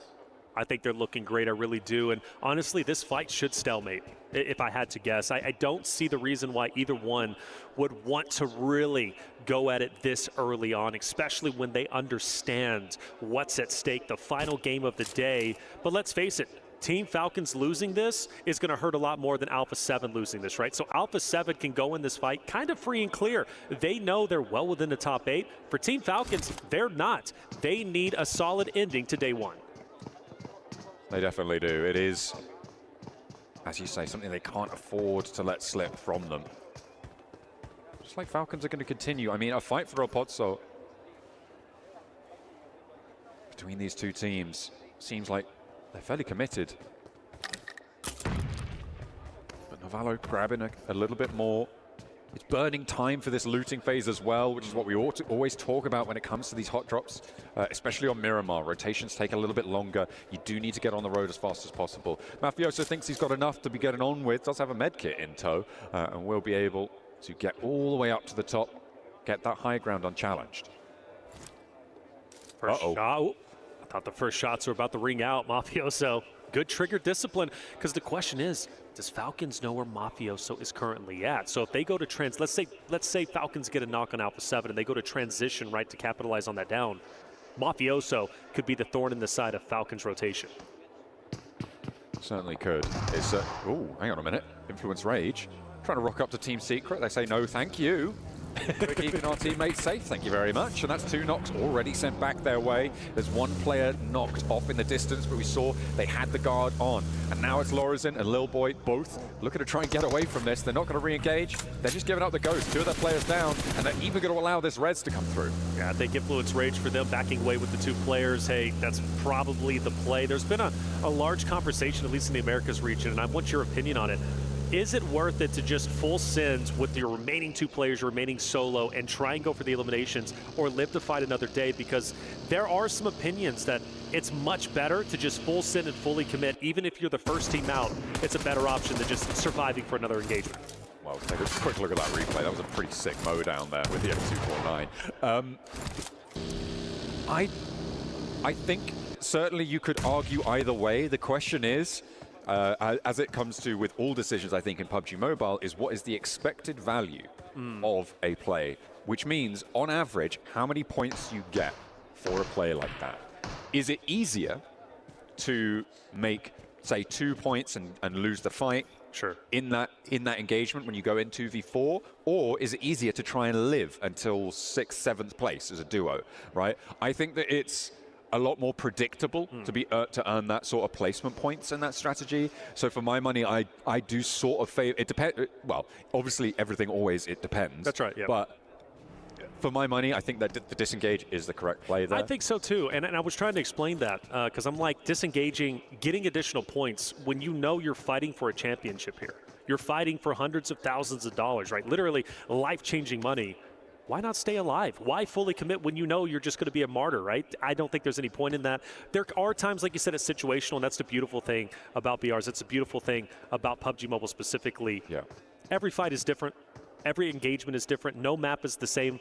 Yeah, you'll have similar situations, but every single time you dropped into Erangel, Sandhawk, Miramar, you can't expect the same result that happened in the previous maps. absolutely not. I also think that there's several factors that come into play when it comes to the it depends side of the argument. One, the length of the tournament that you're playing in, because if you're playing high volatility strategies, you can take those into a longer form tournament and be a lot safer, right? Because on average, it's going to bear out earning the points, right? Sure, maybe 4 out of 5 times you get nothing, but 1 out of 5 times, all of a sudden, hang on a minute, I've got loads. But you don't see those 5 opportunities in a shorter form tournament. So for 12 matches, you do want to take a little bit of a safer route. And it goes back to what I was saying about earning 12 points in 1 map versus 1 point in 12 maps. It's the same impact on the tables either way. Sure. And when you shrink that tournament size set, those lower volatility plays, those more certain plays, become more and more valuable in this specific scenario in terms of points earnings. Looks like Alpha 7 finally striking first onto the Falcons roster. Mafioso will drop 1 for Falcons. Not a guaranteed cleanup, I don't believe anyways. I take a peek, no. So Falcons going to have a downed player. That fight's still going to be extended. You've got a couple of rosters, you know, kind of close, right? Hora could be moving in. Maybe the duo from Influence Rage for the third party. But as the zone starts to shift in just a couple of seconds, got to ask ourselves, does Falcon and Alpha 7 finally have to give up the siege? Oh my gosh, absolutely they do. Okay, we're over to the Chumacera Hills, again a little bit further north than we were last time. This is going to be a mad dash. Right now, there are no players on the south side of Chumacera into those hills that we were witness to the last match. Now, who's going to be able to get there? DRX on a wide swing, currently passing via Demar. It looks like AXTMG... completely forgot the acronym there. TMG going to be heading in to the east edge of Chumacera. So they're not even going to go for those hills down to that side. A lot of teams descending just straight into that urban environment. But I feel like DRX have the right call on this one, heading further south and into those hills. That's exactly what they're going to do. DRX, a team, a shining star really of day one. Yeah, third place currently, but at one point was well within first. And you got to owe that to obviously their winner chicken dinners. 2 of them today only matched by Alpha 7. And Fireflux kind of, you know, poking the bear a bit onto Power.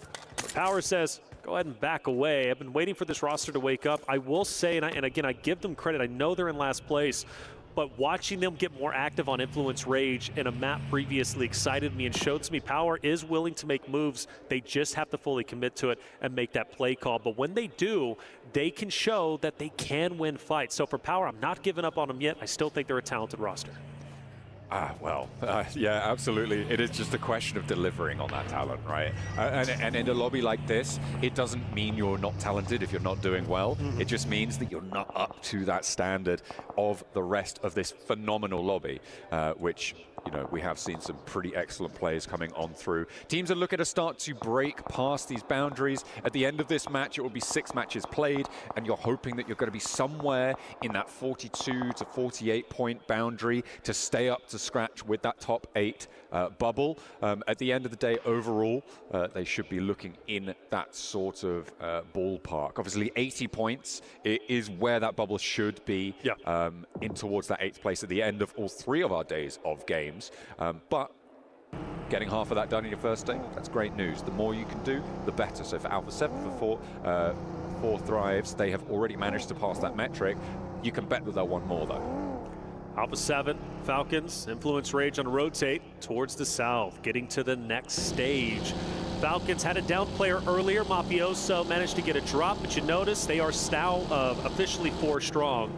Falcons live to fight yet another day. The blue zone's not going to be too much, and I believe everybody's going to come in relatively unscathed. The question mark I do have, however, Falcons and Hora, because they're relatively close to each other, and Falcons are going to skate just by them. Still not quite fully in conflict here. Hora could potentially divert, so could the Falcons. They haven't fully committed yet. The circle bounces back, so we had a hard southeast shift, but we do go further up north. I mean, this is good for all the teams that sent in towards Chumacera. It helps them out a little bit. For DRX, it looks like they're going to try and rejoin that mass of teams in the center, but that conflict on the west that you spoke about just before their reflections is going to pop off. And at the moment, it looks like Horror are going to be eating dust first, but Redox doesn't look super healthy, will get knocked in turn. Yeah, you got No Fear, who's also down. Jiggle from off in the distance. Falcons look to be winning this in style. Granted, one player down, and well, they're not out just yet. In fact, they look like they're trying to dip, which means they're going to be leaving their teammate to bleed on out, which is so unfortunate for Hora. Putting up a wonderful fight, and Falcons are feeling the heat. Sleepy able to spray them down, and actually Order staying as live as 4, with Novalo getting felled as well by 4 Thrives. This is disastrous for the Falcons. They couldn't afford to have a bad game. They weren't able to leave El Pozo uncontested, and they are now flagging horribly. They are not going to be able to earn a lot of points on this map, and it looks like they're going to be ending their day on 22 points. Alpha 7 have taken a knock over towards Carrillo in the meantime, but they are looking a whole hell of a lot healthier. Unfortunately, there's an IQ nade sent over the top. Is it going to connect? Doesn't look like it's going to find that knock, and will be allowed to find the res for Carrillo. 4 Thrives, they got history, but hey, there's even a third party off in the distance. Things are getting spicy. To be expected on the final map. Teams are fully committing. IQ finishing off Revo. That's going to hurt. Typically the lead slayer for the Alpha 7 roster, but Mafioso also gone. And just like Falcons, same fate for Alpha 7, it seems, right? Both of those rosters started at a standstill. We thought they were going to explode into an engagement. It doesn't happen. By the time they have to shift all the way down south, well, they run into some issues. Our top rosters, unfortunately, falling a little bit early. And for Alpha 7, time is running out for them to get their last teammate back onto his feet. I just don't think it's going to happen. It's most likely going to be a solo trying to take on the world. Same story for Falcons. Both of those two teams too slow off the mark. The hot drop, that was terminal for them, and Koa will go down on a rotate. Team Secret plays spoiler on that rotate from the north side to Alpha 7. Without the influence of Team Secret there, it would be a different story. It would have been a fairly even fight, I feel, between them and 4 Thrives, but it was not to be. They were too slow off the mark, and the circle continues to push us ever closer to the center here. I'm looking at teams in Chumacera. I'm thinking they're not going to have an easy time of getting out of this one, but these hills hold a lot of nooks and crannies, so potential to play Snake, to play slow, try and survive as long as you can. That's it. Zone shift relatively soon. Vision, not a bad day from them per se. But still, finishing this game off would feel great for them, of course, and they've got to now travel once again further in, and well, they're going to have to cross paths with AXTMG, which is not going to be a good feeling, because I do think AXTMG is going to take the building just up ahead of them, depending. You've got a lot of company in that one area. For example, right, you've got Nongshim Red Force who's going to be rolling in. You also have, of course, E-Arena, and AXTMG finally starting to lay down some bullets downrange onto the Vision roster, who have to make a decision, swing wide or go straight in. They can't stop off in that building because the blue zone will push them out. Meanwhile, over in Chumacera, Fireflux are trying to go for a mad dash into the middle, and they are heavily punished for it, but not getting knocked just yet. There is the push coming on through as they will crash straight into Yangon Galacticos here. They're not going to get any further than that. Scarface flushed out. Fireflux tried it, but they weren't able to get much more than that single knock on the Smile. All the teams we knew crashed into this area, now forced to fight against each other. And if you're looking at the perspective, of course, the Fireflux, well, they're still taking a bit of damage. And, well, they're in shambles with only a duo left. Weibo up ahead. You also have, of course, Nongshim Red Force, who might be crashing in on you. It's going to be a tough one, but you would have to expect that. Going to these compounds this deep in the zone, you understand and fully know it's going to get active, it's going to get busy. You need to be ready to fight. Vision rotating down to this south side now. They go for a wide sweep out wide. It's one of the decisions they had to make, and they have gone up towards Chumacera. Look to go downhill off of this one. Where DRX started to play, they are going to look to push in from this south edge, with DRX already much more central here. I like this from Vision. I feel like potential misstep from the teams who pushed all the way into Chumacera. And could be a little bit of an open run for Vision, where it didn't need to be for those teams who will now feel that threat from the south. But I still feel, even with that early pressure from AXTMG, you got to appreciate Vision still staying alive despite them being spread out. I thought it was going to be a lot worse than what it ended up being. Squash, unfortunately, last alive from Alpha 7. We talked about it, and, well, he's going to try and survive as long as he can. But for 4 Thrives, they're looking to put the final nail in the coffin, and IQ is looking straight at Squash. I don't know. Are we starting to set up a bit of a storyline? 4 Thrives, the boogeyman of Alpha 7? Could be. I mean, these guys came in. They're hugely popular. They've got a lot of support. Now they got the numbers to back it up here on the global stage. It is really good to see. Coming through from the CSA region, having a massive impact there. Looks like they want to have that repeat performance, a real breakout show from this roster from Pakistan. And they're having a great time with it. In the meantime, on the inside, Noxian Red Force going to find one of the players from Weibo, and Noxian Red Force, again, same story as Falcons, closing down the day.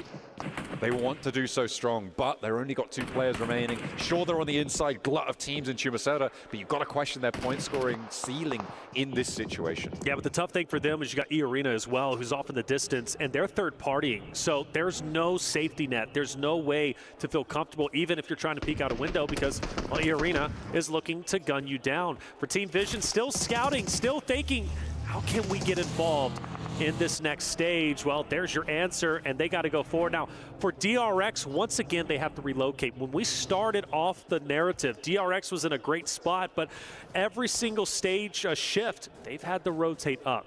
And now the job gets even more difficult because you got to go through Weibo. You've got to go through another roster, of course, of Noxian Red Force, who is now getting third party by E-Arena. Then you have Galactico, too. DRX swinging left, maybe swinging wide where Hora is currently positioned. Is that a realistic option, or do they have to go forward straight into the other rosters? It's such a difficult decision. I feel like fighting through these urban environments is always really difficult, especially with the road that's on your screen right now being as bad as a river in terms of getting across this one. There's so many teams in the circle on the far side of it. You have to think, maybe try and go around, right? Maybe try and sweep out wide, take a fight on an off angle, and try and play that west side against Hora, potentially one of the options there. But they've taken a knock, and that is, again, just going to slow DRX down. It's going to make their lives a lot harder towards this next rotational set. But all of those teams in Chumacera should hopefully keep each other busy. Squash, in the meantime, trying to ply his trade, but it looks like IQ has his number. That's right, IQ's been keeping a close eye on him, and is ultimately going to get the elimination. If it wasn't going to be him, it was going to be Naki, who was rotating over to seal the deal. He's still angry that he didn't clutch up that final player in Squash in map number 5. Finally, Vision gets active onto the team of AXTMG. This has been boiling for some time. Vision was just on the outside looking in. XTMG effectively held them back. Vision then went for a bit of a reset, but now it's no longer time to sit onto the sidelines. It's time to push up, because this compound is valuable and both teams want it. It's also a chance for Power to third party if they want to try and find that engagement, but E-Arena are just around the corner as well. Power are 2 split right now to go for this full force, and the fight hasn't really set off right now. Engaging at this stage could just draw Team Vision into that backfill counter. That might be a tough time, but Vision now look to be committed onto the inside of the compound. They've moved 2 players on in, but they have disengaged. The game given away a little bit by an early third party from Power on the north side. Marcelo, he's the one with the offing. You got to question who's going to be looking his way.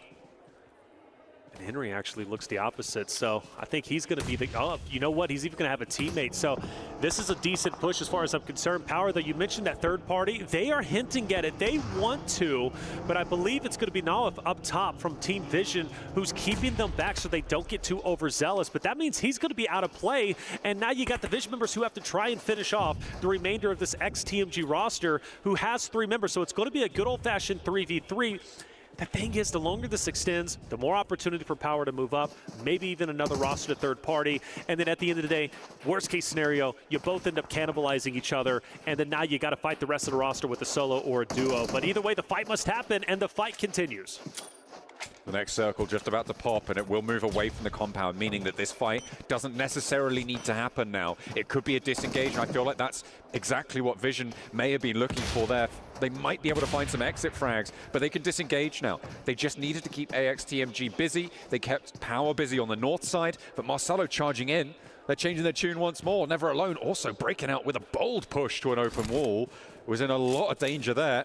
Could have been nasty. In the meantime, over on the northwest side, IQ from Four Thrives has been found, and they're now down to 2 players. Yeah. Leaving Ora with the advantage on the numbers. They've moved 3 players forwards. You can see no fear on the back, looking for that backstab. Yeah, it's T24. He's the thorn in the side currently of the roster of 4. No Fear trying to take him out. Finally, Vision as well as AXTMG start to unfold. Henry is down. Bolt swings wide. Takes down yet another member. The cleanups are in, I believe.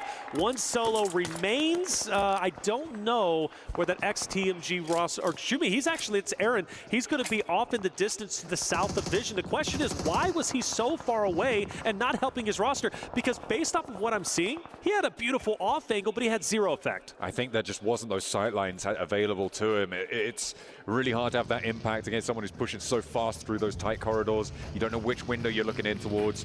Could have potentially been played a little bit better, but in the end, has to back off. In the meantime, a lot of teams are suffering now as they're having to move through, past, around, any way to get past Chumasaura. It looks like DRX are going to break out west. They're not going to go through. They're going to float up towards where Horror were. They've given ground a little bit on Horror's side. Hyunbin, Rezable here, and this high ground position for DRX actually looking pretty tasty. They could potentially strike out all the way along it if they want to. Yeah, they could, and I think it's going to be necessary because fighting this fight against Yangon Galacticus is not going to be easy. They already got one down, like you said, back on the feet, though, for DRX. They're going to be a 4-man unit, but Galacticos is looking straight at them. There is an opportunity, maybe, if a third party comes in onto Galacticos from the likes of Fireflux, maybe Weibo, who's just to the right-hand side of them. But for the meantime, Hora also, T24 going up against Jiggle, who is going to get taken down from the backside. I believe that was a third party from DRX. T24 finds the opportunity, takes a little bit of damage, but gets the finish nonetheless. There it is. And Horror now down to 1 player alive. They had 4 on that angle, but DRX moved up. They got a knock and a flush, I believe. I don't know where all of their players went down, but we just saw that 4 Thrives kept it together towards the top side of those tables. DRX having a big impact here on all of these teams. They've managed to now get ahead of this Chumasaura rotation. The flank out to the west, unchallenged anymore by Horror, is huge for DRX. This high ground spit of land is absolutely massive when it comes to the shots that they can take towards Fireflux, to Weibo, to Yangon Galacticos, and across the circle towards Regnum Karya. Yeah, they managed to take a power position. I'm so impressed. This could very well be the roster right before you to win 3 out of the 6 games today. A heroic effort for a roster that has played so very well. Already at 3 eliminations. One of the things we discussed was they're in 3rd place with 2 wins of the day. And that means because they're not necessarily slaying out per se, but this game could be incredibly valuable based off of their positioning. Now, I do want to say rest in peace, right, to one of our rosters, Four Thrives, who is out. I feel like they put up a wonderful fight and a good engagement against Alpha 7 a little bit earlier, but they exit a little bit earlier than they were wanting in our final game of the day. But yeah, at the moment, I think DRX are in a great spot. The question is, though, for Galacticus, how can they get out? Can they effectively leave? Because I think DRX is going to gatekeep them. It feels that way. Might just be. Power in the meantime with 4 players. Alhaji wanting that res. It will be enacted right now. Ragnar brings him back to his feet. And they will play on as 4. Fidan now on the top ground as well as they open up with Ragnar finding a shotgun shutdown onto NC2. They now have only 2 players to worry about. They have to conclude this fight fairly quickly. You can see the circle now just starts closing. It forces the issue on this fight as easy. Can't quite hold his nerve. There is a trade though. And Tony K wants to try and find the points where he can as Fadan looks to shut it down. Easy's out, but now in a 1 versus 3, they look to try and extract themselves, but Tony K has more to say. Will fall as 2 players now remain. Can they get this res in time? I don't think so. I don't know. It's going to be close, but they're going to try it, even picking him up, throwing him potentially in a car. You want to get your man back into the fight. They They won the compound that they've been looking at for the longest time. Question is, will they have an effect in the late game? Meanwhile, we focus our attention onto Regnum Kara. Silas, again, so much for him in this tournament, going against Sleepy, who backs away, but the nade takes a little bit. Monkey, I believe, is now gone, and Sleepy, just a narrow bit of health, and this next nade should put him in the grave, and it absolutely will.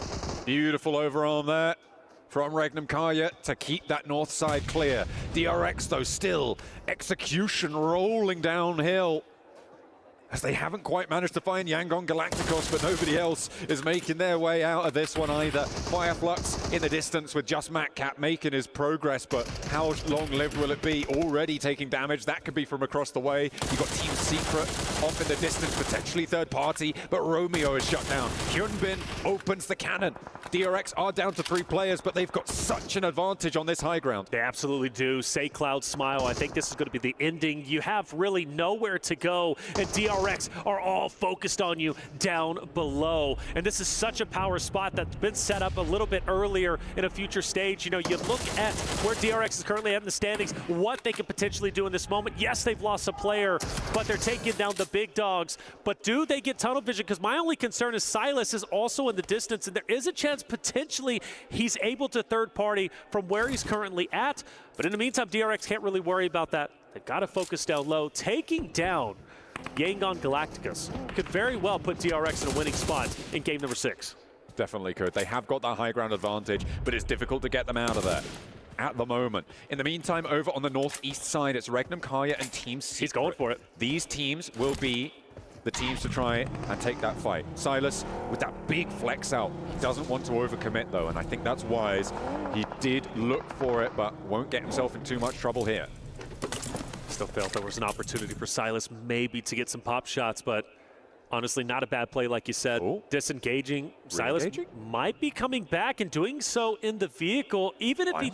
Yeah, they're fully collapsing. So now that you're so focused on YG, DRX is now getting pincered. The vice grip is closing. YG are taking damage, and DRX is pushing down. Yes, they'll get the eliminations, but now they've got the low ground. And the question is, will they get punished, much like they just did the YG from Regnum Kara?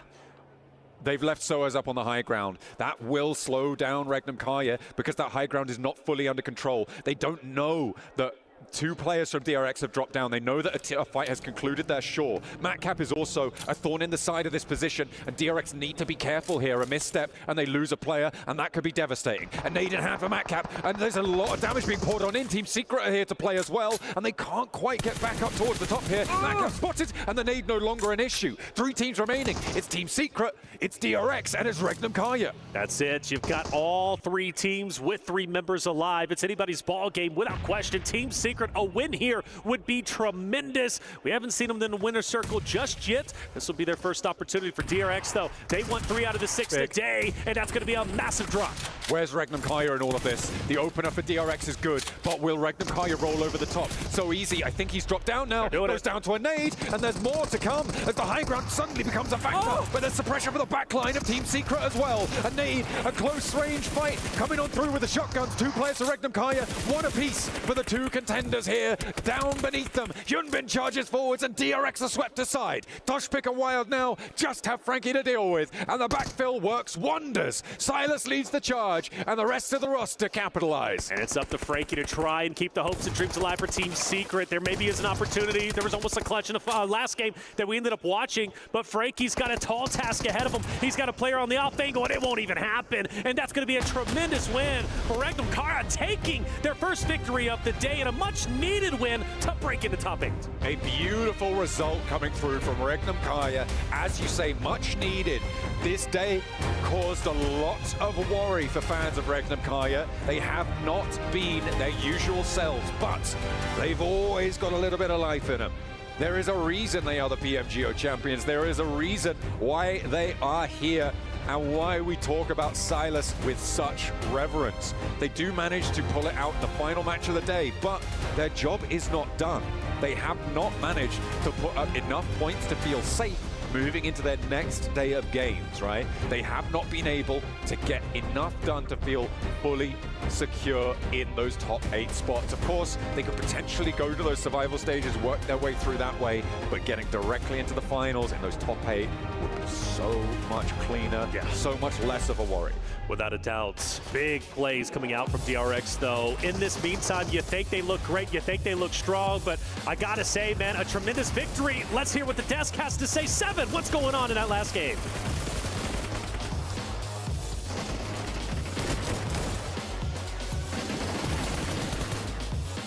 We finally got somebody different being able to get the win. Not DRX, not Alpha 7, not 4Thrives. Regnum Karya Esports being able to come out on top there with the win. And it came down to the high ground, Neptura. It really did. It was a really nice show from both of them, from Silas and the rest of the team. I think they had high ground for a long time elsewhere in the map, but then coming over, they were able to lock down a really good position. I just want to say, Silas looked very angry. They just won a game, and he's like, he's probably angry at today overall. Yeah, maybe he's still going to win. But no, a very, very strong position, thanks to Silas in particular. He kind of scares away DRX purely by the act that he's there. His presence scares away DRX because, like, if we could fully commit to the fight on Team Secret and Yangon Galacticos, we're going to get third party. So we're going to rethink our whole strategy because Silas is a direct threat to our positions at that point in time. So Silas was very impactful despite maybe not fragging out big time in this match, like a Toss Pick, like a Wild, like a Loxy. So great to see the first Turkish chicken dinner here going into PMWC. And by one of the strongest Turkish teams as well with Regnum Karya. Now, there was another team that you guys were talking about that you kind of wanted to see there towards the high ground. I know at one point you were saying Hora Esports, Max. I was hoping they would send it, I think it was on phase 2 next to Trumacera, because it was free. Yangon Galacticos were around that position, but really they were no direct threat to that kind of area. And you said they couldn't even do much with it, but at least trying to get to that position and hold on to it for as long as possible. That would have been something I would have enjoyed a lot to see coming out of Hora, but they just went for another game plan entirely after that. Yeah, I think also, even if they decided not to go for that high ground, I would have liked to see them make a move against 4Thrives up into the north side. The problem is that they were looking very good, but they just made 0 decisions whatsoever, which I thought was odd. They didn't decide to go for the high ground. They didn't decide to actually gatekeep and get rid of 4Thrives so they could have control of the north. They kind of just spread out, had a good position, and sat. And it was like, well, you need to do something with your position now. They just didn't. Well, I mean, luckily, and I'm glad that it was, in a way, I'm glad that it wasn't DRX because they would have ended up winning every single match today in regards to every different map. And it is 4Thrives doing just enough to take over that first place at the end of day 1 of PMWC at EWC 25 by just 1 point. 1 point is crazy, and actually it's 1 placement point. That's really interesting. We did see Alpha 7 go out a couple of times quite early on, so 4Thrives just able to get that point across to just clinch it up for the end of the day is really nice. And that's kind of crazy to see that performance for 4Thrives, right, Max? Because when we think of Alpha 7, we think of an aggressive team that getting the eliminations. For 4Thrives to kind of be able to match that, that's really impressive. Oh, it really is. Like, you're going to, like, head-to-head with one of the best teams in PUBG Mobile Esports history, like 7. So that's a big statement coming out from the Pakistani team of 4Thrives, though I'm going to be critical about 4Thrives, which is weird because they are in first place. Tell them. They're still a bit indecisive. They still have room to grow. If they fix those issues on that first Miramar that we saw earlier, on that one Orangle game where they were a bit hesitant to push WBG, chances are they would still be in first place, but even have a lead against Alpha 7. The fact that they're doing this well and there's still room for growth is very impressive for the long-term potential of this tournament on 4Thrives. And the reason why you're bringing this up, too, is because it didn't just happen once, Max. It happened twice. Yes. The fact it happened twice really hindered them. But you know what? Noki saved the day. He got the second place on Miramar, and that gave them still a few extra placement points, which were very important, as we saw there on the leaderboards. And that's another thing we got to mention about 4Thrives, too, Neptura, is that it's not just Falak, it's other players also starting to step up. Yeah, it really is. T24 is coming into his own. Falak is coming into his own. We've talked about him, getting into his prime here. T24 as well. IQ is a phenomenal IGL. He's doing some really, really good stuff as well. The whole team, Noki, able to almost clutch a 1v3 against Alpha 7. The fact that he didn't do it doesn't matter. He almost did it. It was down to the wire. I mean, that is huge for them. So just a really, really big squad of some really great players coming into their prime all at once. I can imagine Crypto being like, guys, is there space? Like, full season, please. Guys, I swear I could do... Don't send me DM, guys. I don't want this heat right now. I'm not going to say anything. All right. It's going to leave that there. We're currently in good terms with the Pakistan fans, so let's keep it that way. DRX, there you go. You guys have your winners for the day. DRX being able to get 2 wins. Alpha 7 being able to get 2 wins in Erangel and in Miramar there, those 2 apiece, and then 4 Thrives with that win in Erangel. That's impressive too for 4 Thrives, still being able to be in that first place, even with just 1 win in comparison to what DRX and Alpha 7 have been able to do, Max. To be honest, Alpha 7 and DRX, if you look purely on the placement point side of things, especially for DRX before this last game, they got, what, a top 3 there, so they do get placement points. But if you remove that last game, outside of that win, I think there was only 1 placement point for Alpha 7 and 0 placement points on the 2 games where they didn't win for DRX. So it's very topsy-turvy, very much like we get a chicken dinner and we get 0-point games with maybe a few eliminations here and there. So I say this a lot in PUBG Mobile Esports and for any esports in general. It's very important to see how good your bad games are. If you can get a decent average, even when your game is technically a bad game, I'm talking 3, 4 eliminations, a placement point or 2, it stacks up really quickly on the long term here, and it could really help you solidify your position in the top of the rankings. So I want to see them perform a bit better when they know they're just not going to get those chicken dinners. That's right, and something to keep in mind too is, I mean, we do have different groups here, and there is going to be a different group coming in tomorrow, and it's going to be none other than Group Green, as Group Red is going to be sitting out, and tomorrow is going to be the last day for Group Yellow. So for 4 Thrives, good to see you guys there in the first place. And for some of the other teams coming in, Natura, I mean, you got some heavy hitters too. Alpha Gaming. Yeah, Alpha Gaming. I'm so excited to see what's going to happen with Alpha Gaming, especially on Miramar. They're very heavily influenced towards Miramar, I feel like. And, you know, the games that we've been seeing out of the current teams, out of today's teams on Miramar have been really, really interesting. So to have APG come into that mix is going to be super exciting. I'm also very hyped about Thundertalk Gaming playing here. Even though I'm more of a supporter of WBG coming out from the PL teams, so many people, I was kind of impressed with saying Jing is an MVP contender, which I would have to say, seeing how he plays in PL, is true. Yeah. But when it comes to Thundertalk, very strong locally. Globally, though, we've seen them a few times. They were struggling a bit, but now they have that international experience. So I hope that now they're going to get over that hurdle, that we're not ready for this global stage. Now they should be ready. There's no more excuses, Thundertalk. Tomorrow, you better start off with a bang. And I mean, we kind of saw it too today from Weibo Gaming. We saw them start very slow, and then they ended up picking it up. So I'm just going to put you on the spot, Max. Do you think that Thundertalk Gaming is going to have that same effect coming into tomorrow, start off slow, get their gatherings, and then pick it up, or maybe come in hot? I do think they're going to start slow. I think it's quite realistic because they had PL just a few days or maybe a week or 2 before the start of PMWC. So I think they might be a little underprepared, to be completely realistic. So I think that this is going to be the first day is very telling as to how they want to play the rest of this PMWC event. Yeah, well, a lot of teams have surprised us. We have seen some amazing plays today in day 1 of PMWC. So let's take a look at some of the Kiria top plays of the day, because boy, there was a bunch, and we're going to start it off with none other than Falak and 4 Thrives, Neptera. Falak, king, just absolute icon overall. I mean, I was going to say, yeah, king of the grenade, but he's also just king of everything at this point. He's just doing such a great job. And I think we've been talking about this a lot, Max, but overall, this team, 4 Thrives, man, I don't think we ever expected them to do as well as they're doing day 1. I mean, I did pick them as like a good team. I think a lot of people were like, there's no way they're going to perform, but they are. I sound like Palpatine right now. They are going to perform. They are. So I'm very happy. This was not play of the day. Oh my goodness. You and me, Niptera, were putting our hair out after that. Like, they go for 2 crashes with 10 seconds difference between the 2 as a 2-man. On Alpha 7 and then Horror. Yeah. Falcons, we love you guys. We do. But, we need to rethink those pushes because it was not quite what we were expecting. Meet me after the show. Meet me after the show. We have words.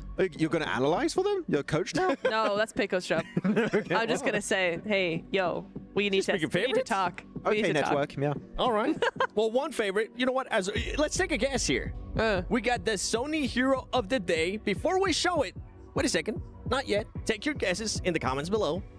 And I'm gonna go straight to Neptera. Neptera, who do you have first? I have Naki. 1v3. Almost. Okay. Mafioso. Ooh. Good pick. Guys, he's good at this. All right. It's like I've done this for like a few years, you know? Yeah. Okay. All right. I actually don't have to pick because I'm the host. So who's it gonna be? What? Okay, I'm bad at this. Sleepy here from Horror Esports. 12 eliminations, 17 knocks, over 3.4k damage. That's wild. I mean, we have a Pakistani team in #1 from CSA. We have an MVP player of the day here. There is going to be our lad Sleepy of Horror. So CSA coming in hot already here. Yeah, I love that. I mean, we've followed CSA during the entire spring split. So nice to see them come out and do really, really well in global. At least they won. Oh, that is crazy. I did see that earlier, and I was like, hang on a second. They should have won this game. Horror should have won this game. I'm going to say it again.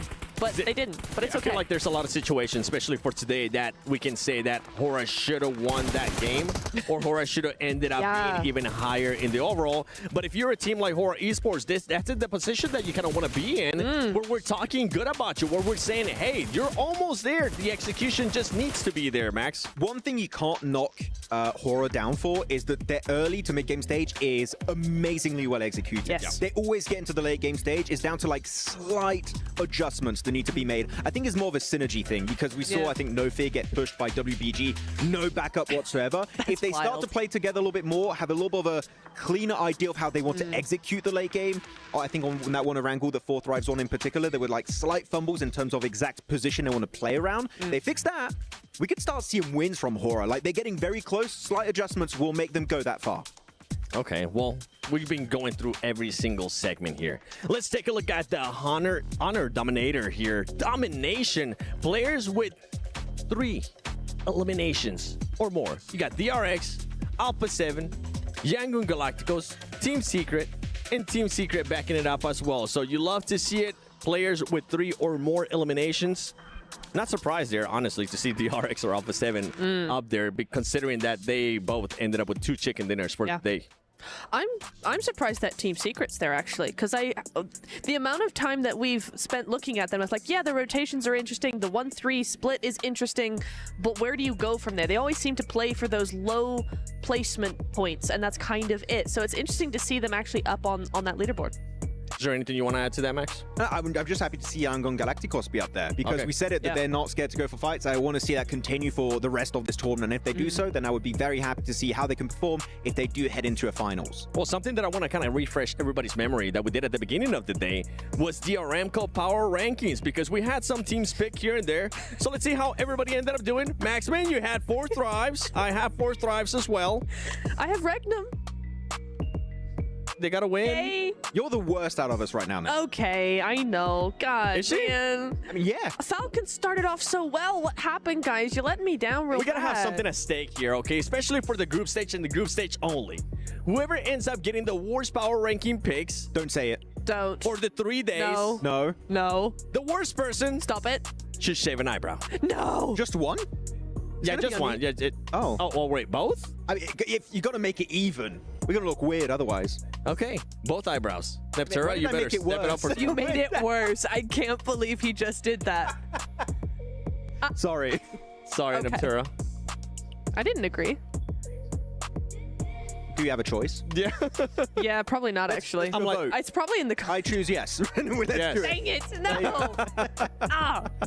Power. Chat, back me up. Come on now. One person that's not going to be a power, and I'm actually intrigued to see who he's going to be interviewing. It's going to be Barney, so let's send it over to this stage. Welcome back to the main stage. I've got Falak here with me from 4 Thrives. Falak, what an impressive performance today. I've got to talk to you about how today went, really, because you had such a huge elimination total. Was eliminations the thing that you guys were primarily focusing on coming into this, over placement points? Or, you know, how was the mentality coming into today? Yeah, our focus was to play aggressive because our team's gunpowder is really strong. So yeah, our main focus was on the kills, and we actually did it. So today was a very good day for us. Let's see, hope for the best for the day 2. Yeah, it was a really good day for you guys. I've got to talk to you a little bit about, you know, some of the teams that you're familiar with, because Alpha Gaming, who weren't here today in your lobby, you're quite familiar with them. Typically, when you drop an Erangel, you guys drop in quite a similar zone, and you often end up fighting early game, and that can sometimes ruin either one of your games, right, of getting into zone nice and early. Because they weren't here in your lobby, you guys managed to execute really well on Erangel, but I'm curious to know that when they're in your lobby in the coming days in the group stage, are you guys going to change your strats at all? Yeah, definitely we will make a strategy for them. I would not like to leak here.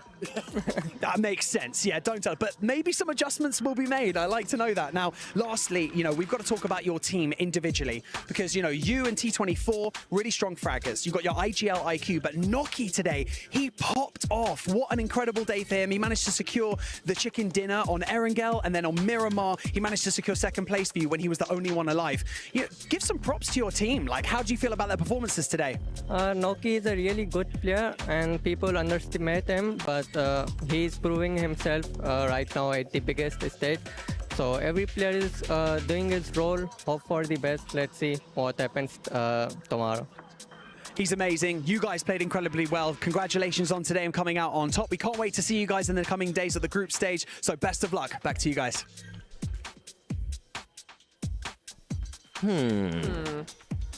New strategies for Alpha Gaming, but he doesn't want to leak them. What could it be? Any ideas? No plan at all? Is he bluffing? Run to their desk and turn their phone off? I don't know. That's the way to do it.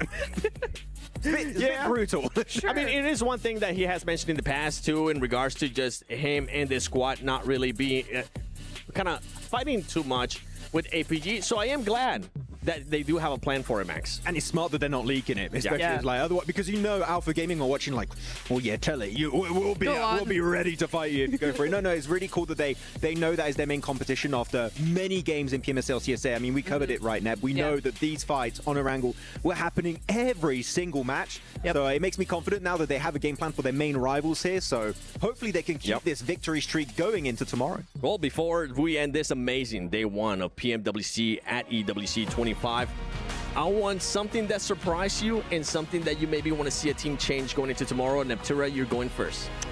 Dang it. Okay. I have a team that surprised me, AXTMG. Yes. I did not expect them to come out as strongly as they did day number one. For me, Team Secret, I want to see a little bit more than what we're seeing because right now it's kind of a half strategy so far. Max, how about you? Yangon Galacticos. How aggressive they were ready to be in this lobby was very surprising. Of course, like they're not a top team right now, but there's definitely potential and there's a lot of room for growth. So it gets me excited for the long-term presence of this team in this esports scene. Yeah, I would just say from my end, I'm excited for everything that's going to be happening here in the next 2 days of group stages at PMWC.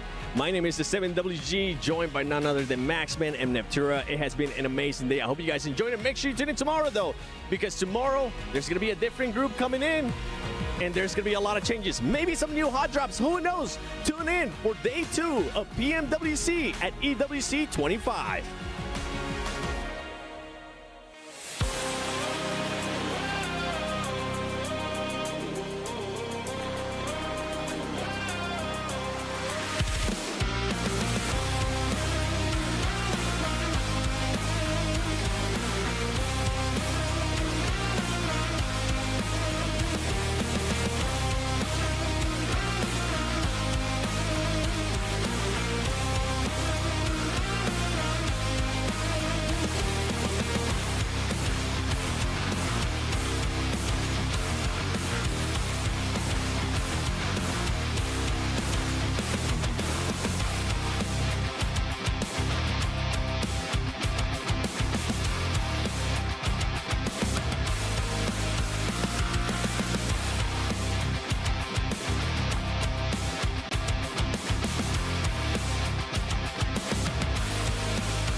highly anticipated addition to the Mummy series outfits is here. Paired with the new Ice Tomb glider, the Polar Spectrophage set is just what you need to freeze your enemies. Or send them ablaze with the Inferno Feed set's new upgradable Chain Inferno Uzi. All the Mummy outfits are back. Get them all. Join now and collect the whole series to turn all eyes on the battleground. Event period, July 10th, 2025 through September 2nd, 2025.